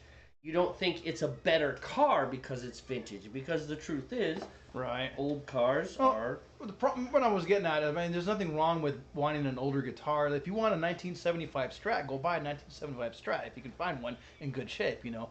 Right. But the problem is, because collectors and enthusiasts who have like the disposable income, they've been able, you know, this word vintage has just been prefixed on a lot of instruments, especially guitars, and it kind of like inflates the value even though it shouldn't. You know, it shouldn't inflate them. It falsely inflates the value. I guess I'm trying to say. No, Because, you know, I know exactly. I get what a you 50-year-old guitar. You know, 50 years ago it was made, and things have happened to the guitar over the years. Maybe it was taken care of. Maybe it wasn't. You know, I don't know. Right. But point is, Or if it was used by Jimi Hendrix or Brian Wilson or yeah, John Lennon or whatever, you know. it's just I just think some of these guitars they're just way overpriced for what they are. You know, it's like, yeah, okay, it's a nice guitar, but is it really worth $12,000 just because it has the word vintage on it? It's like it was a production assembly line guitar from the 70s. That's right. It doesn't make it. It's not like it's a custom made guitar or anything.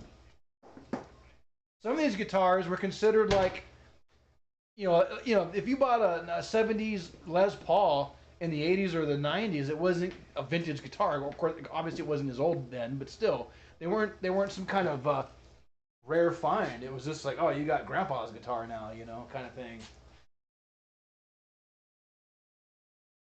Right. And so Bill kind of agrees. He's like, he likes items that have a story that go along with them, but he does agree that the story is often not worth the price. Right. Well, yeah. If there was a good story for that instrument, sure.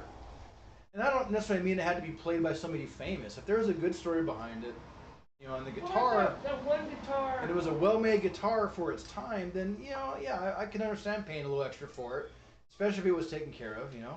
Well, you remember that story when we were backstage with Megadeth? Which part? There was a The lot of... guitar story. No. Okay. Who told it? The guitarist. It was something about- Okay. Back when Kiko was with them. Yeah. Yeah, he was talking about finding that old Ibanez he had. It was like Yeah. it was like an old piece of shit guitar, but Right, and it made a full circle, and he was able to somehow get it got back. Yeah, he got it back after so many years. Yeah, okay, I remember the story now. Yeah. See, that's a cool story. That's something that's like, yeah, you buy that guitar. Yeah, but that guitar was like $300. You know, I mean, it Right. wasn't some overpriced guitar that that was made at some point in time, and all of a sudden now it's a gem. It's like no, it's not. I'm just talking about the people that overhype the instrument, and then we buy them. I'm sure you see it on Reverb. Oh yeah, reverb is a big part of that too. Reverb and YouTube, because you get all these YouTubers that do reviews on these instruments, and they just overhype the shit out of them. Yeah. And the thing is, some of that old stuff was built better. Some of it wasn't. No, I mean there were quite a few 1960s and 1970s assembly line production guitars that were considered pieces of shit. Well, Now they're like, oh, that thing's $10,000. Yeah. And it wasn't like it was made any differently. It was a piece of shit back then. But now it's not. And I get the wood ages. They don't use the same woods. They don't use the same hardware. I understand these things. Right. But guitars don't age like violins and cellos and all those. They don't age the same. I was talking with a guitarist, my guitar teacher, from when I was in school. Oh, okay. Yeah. He's like, yeah, no, don't do the old guitar. Don't fall into the old guitar trap. He said old guitars just fall apart. Yeah. He's like, they are not It's like not like a Stradivarius or something. Like an old guitar, pianos are the same. Oh, it's 150 years old. Yeah, maybe don't pay too much for that one. Yeah. Like my piano. People who sold me my piano, they had listed it earlier for $3,500. I said, Right. no, I can't afford it. And then it came back for $500. Nice. And I had a tuner go look at it, and he evaluated it. He's like, yeah, this is okay. You're not getting rid of this. This is an upgrade from what you have and stuff. But you ask any professional piano person, someone who's intellectual, not all emotional about it, and they will tell you, it's like, nope, an old piano is an old piano. Just like an old car is an old car. Right. They don't get better with age. They get worn out. They get hard to find parts. Sometimes it's impossible. You have to build your own parts. Right. Now, the argument I was trying to make was in that post was I think the guitar should be valued based off its craftsmanship. Yes, you get a custom-made, hand-built, whatever from Fender, Jackson, whoever. Yeah, you should probably going to pay more. You need to pay a little bit more for that because it's hand-built, Right. But in a production line, assembly line guitar, no Right, matter with a how robot router. no matter routed how out old it everything. is, unless Jimi Hendrix himself jizzed on it or something, I don't think they have a right to, to like jack the price up as high as they try to do, But what sucks is the other point I was trying to make was people keep buying these things for those inflated prices, and so it just feeds the machine, feeds the monster. Like, well, if we want to bring the prices down, we need to stop buying these things and let the market kind of settle a little bit, and then go find that 71 whatever you want. You know what I mean?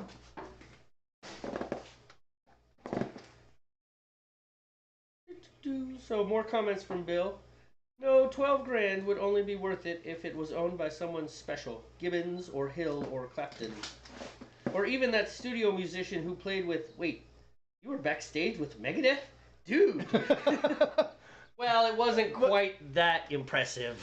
Right. It was a VIP package with a distanced meet and greet because the COVID thing was so going on. So we were definitely at least 60 feet from it. Yeah, it wasn't like we had a backstage passage. It was like a pre-show. It was all organized. It was a group thing. There were other people with us, and it's not like let's switch cameras. Right. Anyway, it was cool. It was neat because we got to kind of get somewhat up close and personal with the band, but there was no handshaking or anything like that. No grip and grin. Yeah, it's not like I was drinking a beer with Dave Mustaine and saying, so Dave, Risk is pretty much acknowledged as not your best album, but I'm interested in the creative ideas you had that led you down that path. Nothing like that. Yeah, nothing like that. That was a good question. It was a good question. Instead, they asked, Kiko, why are you a vegan? Or whoever was there was some... Yeah, weeks before the concert, they wanted people you to... can look at the camera. Oh, yeah, you're back on the camera. Hello. They wanted people to submit questions. And so Jamey and I submitted some questions, and that one about the album Risk was actually one of his questions, and I thought it was really good actually. So the person who was kind of like asking the questions for us did not ask his question. He did ask my question though. And my question, I asked basically, are you already thinking about the next record? And if so, like, what kind of themes are you want to explore? And Dave's answer was just a flat no, just like that. I swear. You got a laugh out of the whole crowd, so that was cool. Yeah, but I'm like, well, that was a waste of my question. I mean, shit, you should have asked Jamey's question. At least it had more, would have had more thought, Yeah, it is what it is. Couple people did go up to get up on a microphone and ask their questions directly, but yeah, the whole thing lasted like what, an hour and a half maybe. Yeah, and then there was the big group photo thing. Yeah, group photo. We had priority entry. We got to go in before everybody else did. We had access to the vendors before everybody else did, kind of thing. So, like I said, it was a VIP package, but not. We had access to the beer before everyone else did. But not like a full-on backstage hangout, chat with the band thing. Yeah, we weren't partying with Megadeth. Yeah. But we were close. Right. And then they brought a merch table out and put a bunch of way overpriced stuff, like Dave Mustaine's T-shirt he wore. I was like, what? It's a vintage T-shirt. It's obviously vintage. Yeah, it's $220. vintage. Yeah. Guitar picks, guitar straps that were used on stage, that kind of stuff. It was a fun show, though. They actually had a pretty decent opening band, Oni, yeah. I don't know much about Oni. They're kind of a metalcore band. Was that metalcore? That's kind of a metalcore, yeah. I liked them. They were okay. Was there two bands? Yeah. There were two bands. Because the next band was that Bullet for My Valentine? Or was that I think so. I know or that. Was that a different concert? No. Well, maybe it was. I don't know. I listened to Oni and I was like, oh, okay. And then by the time I think it was Bullet for My Valentine was the next one.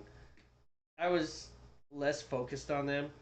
And then Megadeth showed up. Yeah. And then that was the whole thing. They're going to be here again this month, I think, sometime. But I'm not going to make it this time.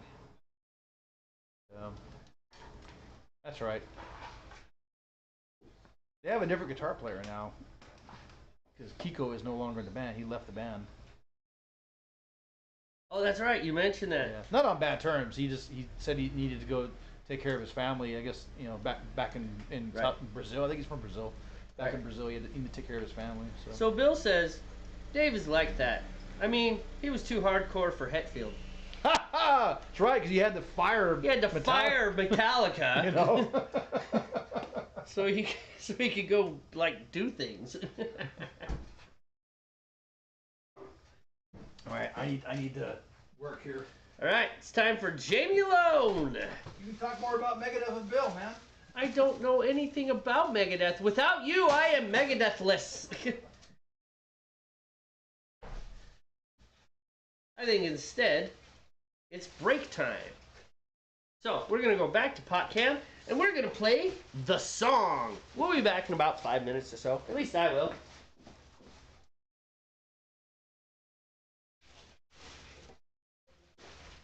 All right, here you go. Enjoy. Over 7,000 years ago, God gave us a libation. And now this divine beverage is brewed in every nation, on every continent, Except one. from far away to near. Humanity can all agree we love this thing called beer!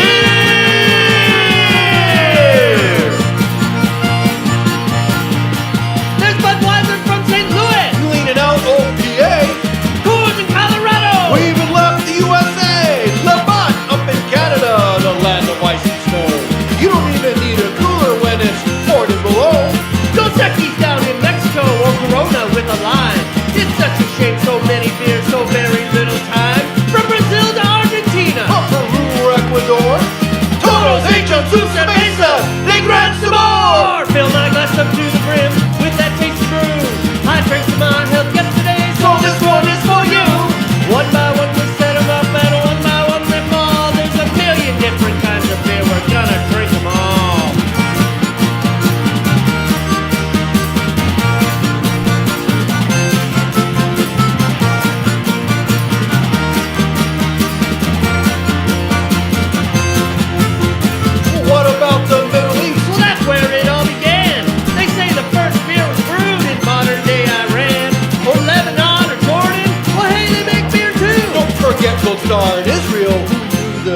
couldn't brew. Oy vey. 2 weeks in Australia, Or maybe causing draft. Try to keep up with the Aussies and you'll end up on your I'll wow. fill my glass up to the brim with that tasty brew. I drank to my health yesterday, So this one is for you. one by one we set 'em up, and one by one they fall. There's a billion different kinds of beer. We're gonna drink them all.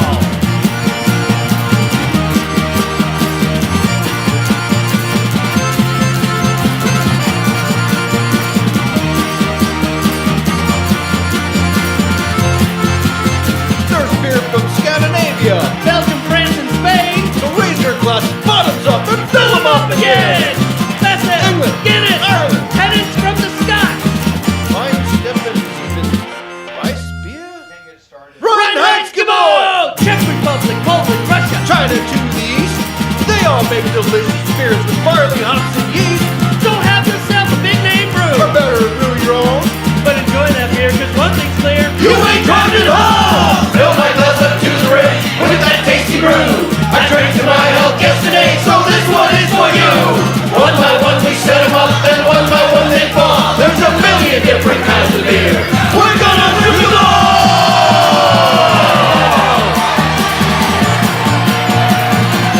Drink! Cheers! Cheers! Drink! So original. Cheers! Slanja! Slanja! From Ireland! Slanja from Ireland! That's right, may the devil know you're not dead. Oh, why I screwed that one up. But it's hard for a German to be an Irish guy. That's right, so we'll just pay homage to Germany and say, Prost! Prost! And may you be in hell half an hour before the devil knows you're there. Yes, in Ireland they would appreciate that. Okay? L'chaim! L'chaim! Yes, for our Jewish friends! What else we got? Goodbye! Goodbye! Off to Japan with Asahi and A little over to the west of Japan, we have Russia, Nostrovia. way far west of Japan, Nostrovia, which I keep calling Nokia because I'm stupid. And then, wait, we have some Zulu friends. Yes, down in Africa, Bajabule! How do we say that? Bajabule! What else we got? Salud! From Spain, Salud! Latin America, and Italy. Chin-chin. No, I've been working on it, but Well, if I had extra vision, I'd be hanging out at the department stores. it's not Walmart. Oh, good Lord, no. All right. Intermission is just about over.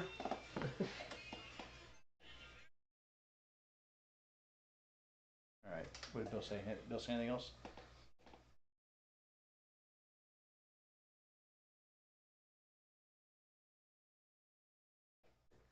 I don't know. Did we freeze up? Normal camp. Okay. Well, yeah, it doesn't have a page on it, so I can't see. Yeah. Well, we can't read it from across there, anyways. Oh. Bill says he's digging Saint Estonia, and they're supposed to be on tour with 3 Days Grace. You know either of those bands? I know 3 Days Grace, but I'm not familiar with Saint Estonia. I'm gonna Google them up later on YouTube and see how they are. Saint Estonia. I'll check it out. Yeah. I know. Bill's a metalhead, right? You're a metalhead, right, Bill? So, you know, if he mentions a band, I'll check it out. You know. No, Bill's not a metalhead. I know. I felt his head. Soft and squishy. Wow. He'll be here all week.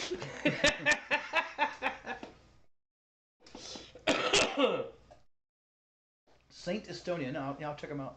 Yeah, 3 Days Grace. I know who they are. They've been around for a good bit. I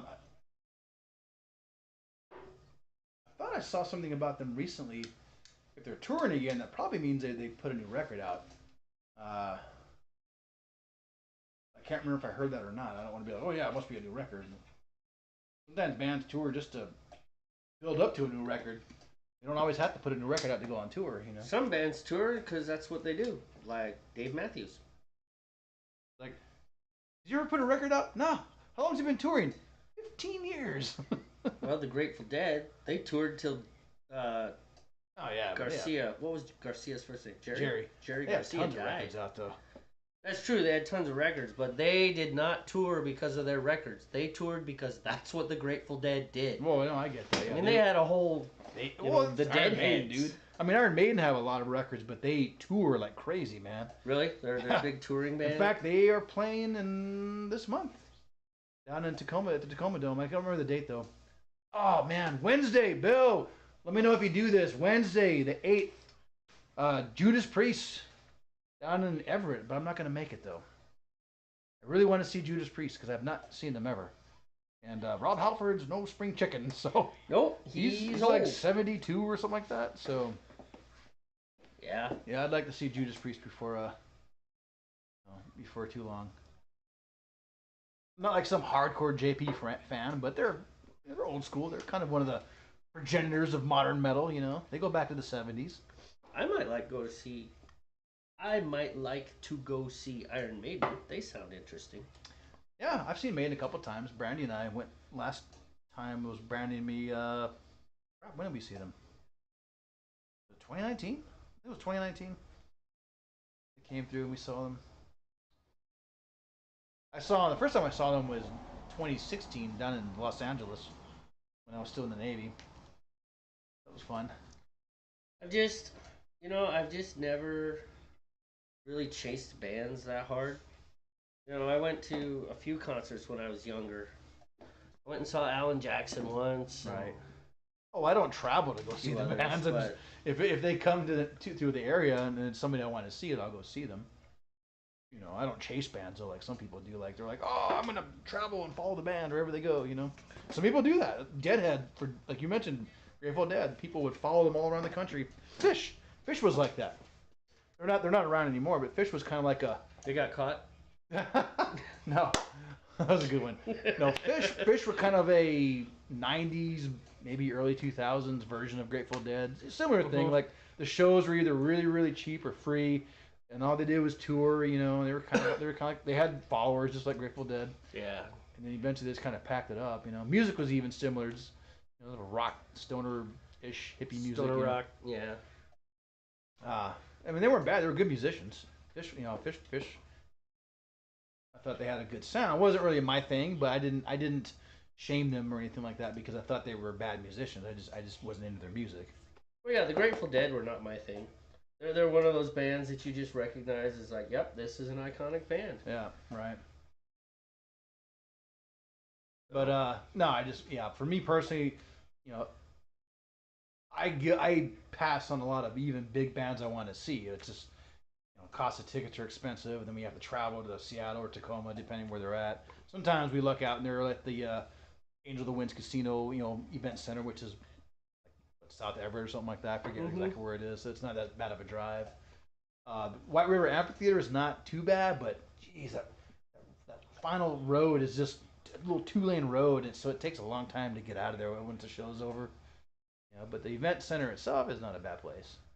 You know, if you ever been down there, it's part of, I think it's I don't think it's casino, but it's a reservation. It's on a reservation. Is it a natural amphitheater?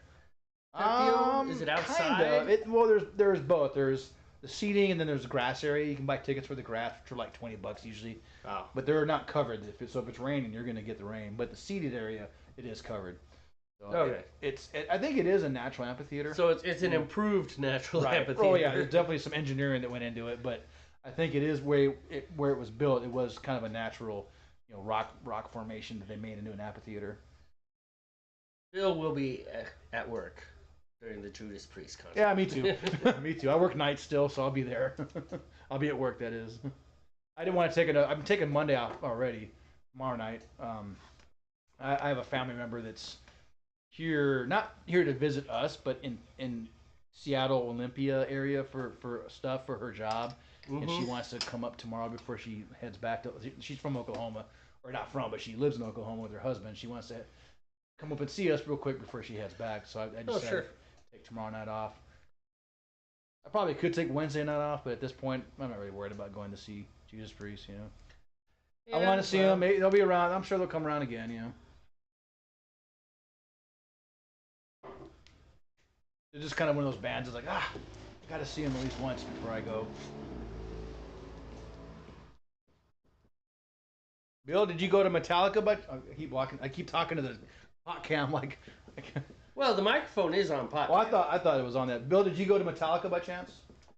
About a month ago, I guess, whatever it was. 3 weeks ago, I don't remember. 3 weeks a month. Yeah, about a month. Yeah. Anyway, yeah, my wife and I went there. I took my kids. That was their first big concert they've ever been to. So I think they had a good time.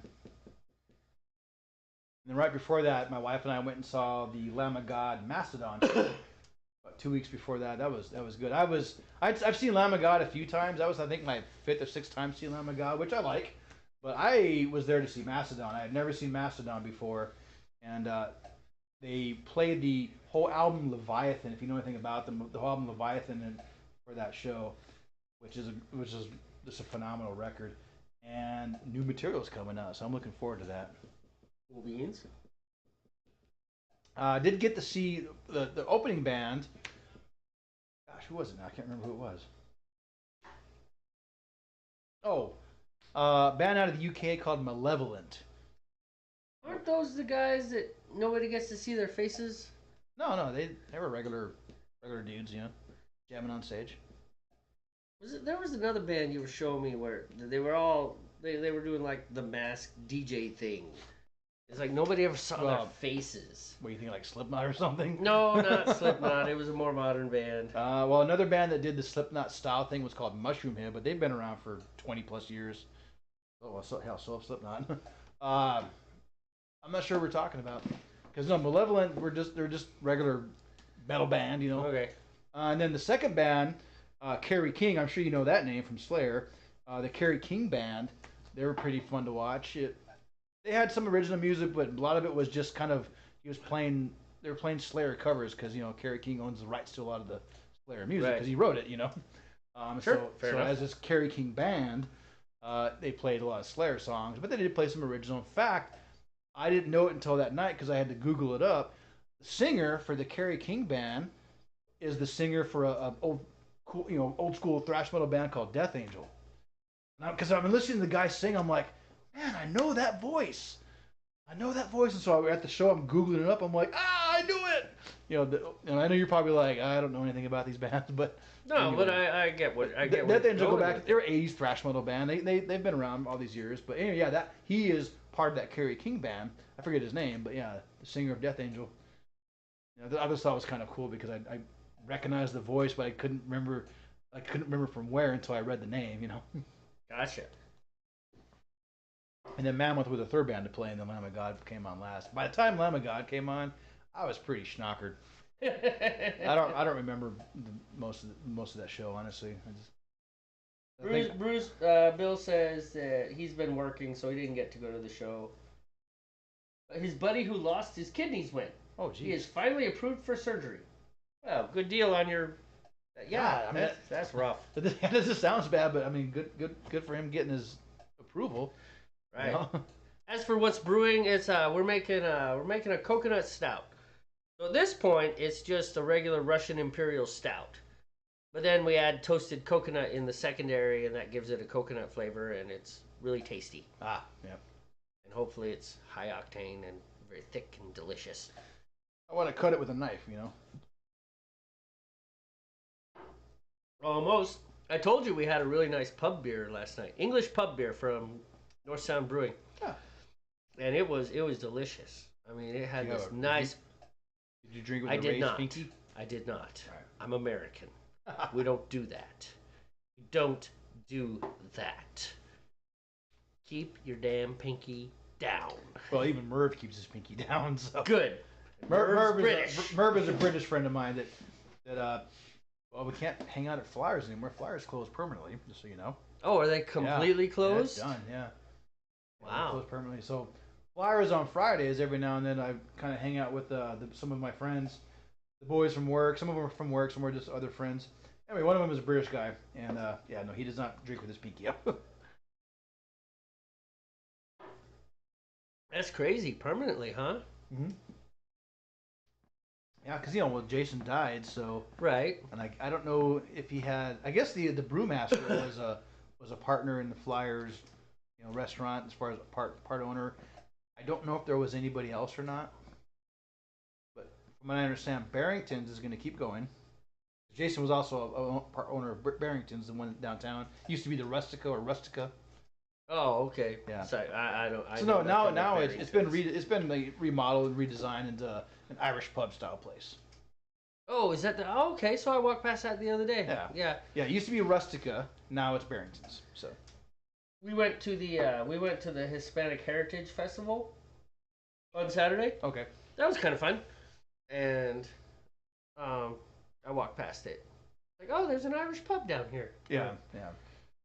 But that's where he passed away. Actually, he was I working. was in the bar. Wow. Yeah, I don't know if what he was doing exactly. I just know he was on Pine. When they responded to his 911 call, it was there at the restaurant. He was working. He was doing what he was doing. He was working. So, I'm not sure how old he was. I think he was in his mid-50s, maybe. Right, but he was not 80. No, he wasn't 80. No, but he was young for dying that sudden. But yeah, Flyers is gone. At least in its current incarnation. I don't know if someone's going to buy it up and maybe reopen it as something else. Well, all that brewing equipment's in there though. Giant brewing vats. It's all automated and stuff. So. Well, it will be. It will be something new. It's not going to be Flyers. Yeah, somebody will probably buy it and make it into something. I'm gonna turn on the light because the sun's finally low enough that it's. What about Russian Rebel Alliance Star Wars joke? Boom! No boom. No, I'm sorry, man. So you want to know? Here's the cool thing about Russian Imperial Stout. It's not Russian. No. It's English. And as Steve and I have come to learn, all the really cool beers come from the frickin' UK. Almost all of them. Right. All the really awesome ales, the IPAs, the brown ales, the porters, the stouts, the really interesting cool beers, straight out of England. Yeah. I mean, I got nowhere else to go with that. Right. It's just like, America has done some really cool things because we've got the New England IPAs and the West Coast IPAs and the hazies. From what I understand, pre-depression, pre-prohibition time, American beers weren't fizzy beers like today. Mm-hmm. They were more. They're more German, probably. Germanic or you got to think ale style. Coors and Budweiser are straight up German. And from what I understand, historically, when all that stuff kicked off, the brewing companies switched to other products, like the stay. Well, Budweiser did ice cream. To stay in business, but a lot of those old beer recipes were lost. Oh. And so what survived were these lighter, modern day American beers. I'm just talking about everybody's like, oh, German beer. It's like, I'm kind of getting the idea you tasted one German beer, you tasted them all. I don't think that's true because German beer, British beer. There's a lot of different kinds of German beer too. Oh yeah, I know. So, but I don't think it's that narrow. The land of lagers, yeah. And of course, the Reinheitsgebot was actually not all of Germany. Right. Oh, Jason was 55. Wow. 55. Okay. Yeah, I knew he wasn't old by any means. Not Russian. Does that mean it's a slow brew? If I knew how to moderate, I would ban you. But I don't, so I guess you're good. You can just keep making your horrible, horrible comments all night long. So anyway, but no, yeah, it's actually English, and it came from. They sent one. Wasn't it for the Tsar? Yeah, and it went bad, and they had to send another, and they hyper-powered it so it would make it kind of like IPAs. Kind of like IPA, yeah. Yeah, and it became Russian Imperial Stout. Because it was exported to Russia. Yep. And it's good stuff. It's one of my favorite. I like Russian Imperial Stouts, and I like porters. I definitely like those. And brown ales. I also like IPAs. And pale ales. I like lagers, too. How much time do you have in your boil? More than I want. 27:47. Oh, wow. So I got 17 minutes. I thought it'd been going a little longer than that. Yeah, I thought so too. But maybe That's I right. set my time. No, this time the boil timer I nailed right on. I said no. It was I a steep stabilized the time. boil. I added the hops and started the timer. Well, how So, off were we on the steep time? I have no idea. Make it educated. 4 or 5 minutes. Oh, Like that's literally. nothing. Like I thought you were telling me like, oh, about 28 minutes. What? no. The steep time was not that far off because I had looked moments before and We it was steeped like for at an hour, actually. 140, and then I looked back. It's like shit. I'm at 160, and so I Gotcha. hit this side. So it was not that long because once it gets into the 140, 150, the temperature kind of goes. Yeah. You hit that power band zone and it goes. You're like, slow down. Yeah. So no, it was 4 or 5 minutes at the most. It seems like this has been going for a long time. But I gotta tell you, I'm kind of out of interesting. I have nothing. Okay. You have anything interesting? Um, There's a fly attacking you. A little tiny. no, I can't just think of anything off the top of my head. I've got a little numminess kicking in now from the beer, and It is good beer. I'm just. By the way, Oh, you beat me this time. you're slowing down, buddy. Getting old? Get old. Getting old, are you? Yeah. Getting old? All right, that's all right. Everybody gets old. Just the fact that I'm older than you and you're getting older than me faster than I'm older, it's like that's bad.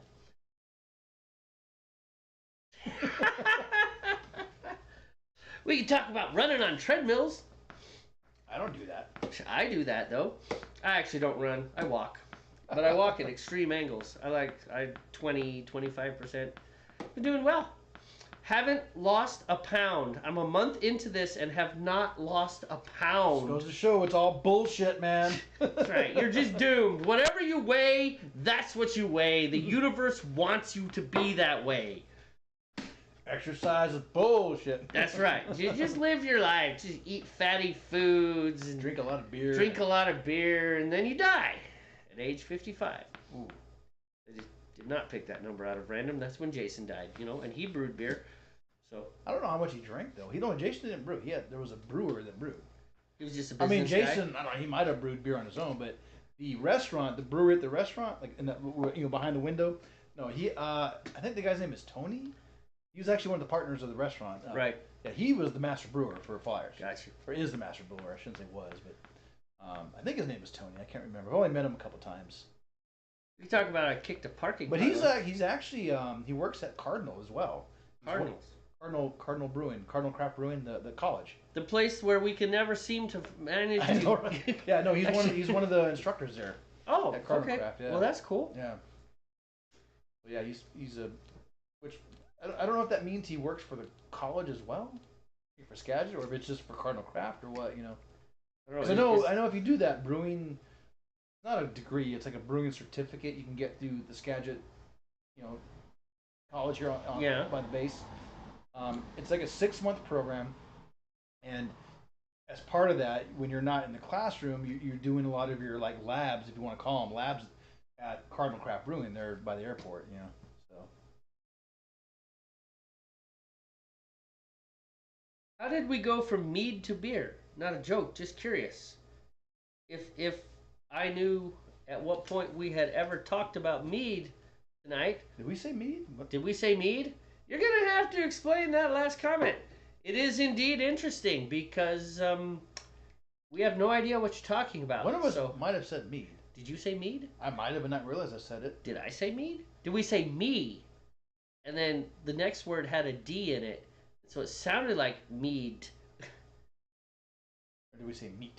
Did we say meat? And then, Sure. but because, we're talking kind of fast or whatever, it was like, mead and stuff like that. Yeah. I don't know. It's a help us, Bill. That's probably like, these guys. Yeah.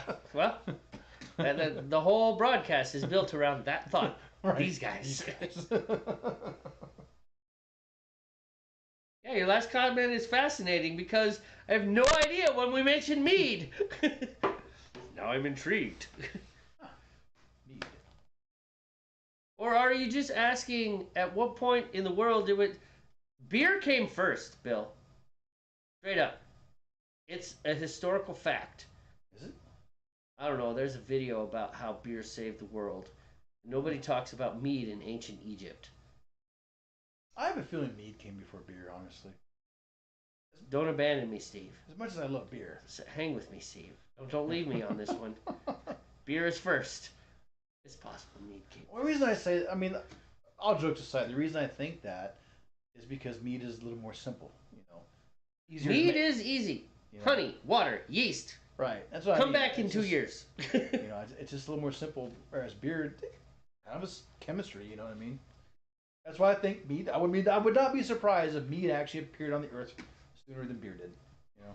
But I can't go back, 25,000 years to confirm this. No, you didn't. I was trying to help with the lack of topics. I think we're doomed, Bill. That was good. We're all like, wait. We're all getting Did we talk paranoid. about mead? Did we talk about mead? Did I we forget drink what too I'm much? saying? Is there too much? Because that is so us to be like, wait, did we say that? Did we talk about that? I'm pretty sure That we was didn't. good, Bill. That was good. Well played, Mr. Well played, young William. Well played. Okay, what it is. I gotta be honest, man. We're struggling to keep the amazing entertainment that we always provide going. Totes. I think it's time for us to kill the microphone, shut off the cameras, and then go do what we do when the cameras and the microphones are shut off. Which, by the way, is pretty much the same thing we do when they're on. So don't get any ideas. I know you, Bill. We're going to sit here and talk about stuff that really has no bearing on anything else. Yes, I mean... Until the beer's done. That's right. We're just waiting for the damn beer to be done. All right, so let's get this camera out of the way. All right. So we don't trip on it, because our studio is a garage, and that's just the way it is.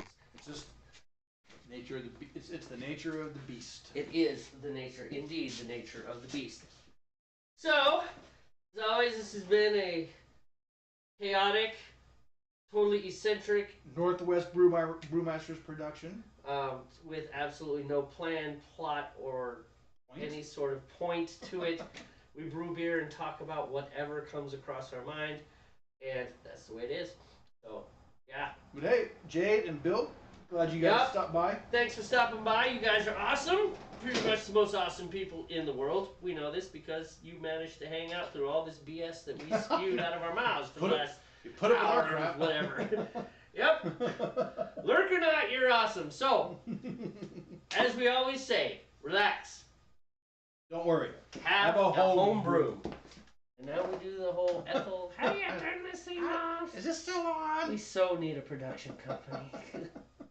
What we need to do? Our production company needs to be a bloody remote. Remote would be good. Or my wife. She has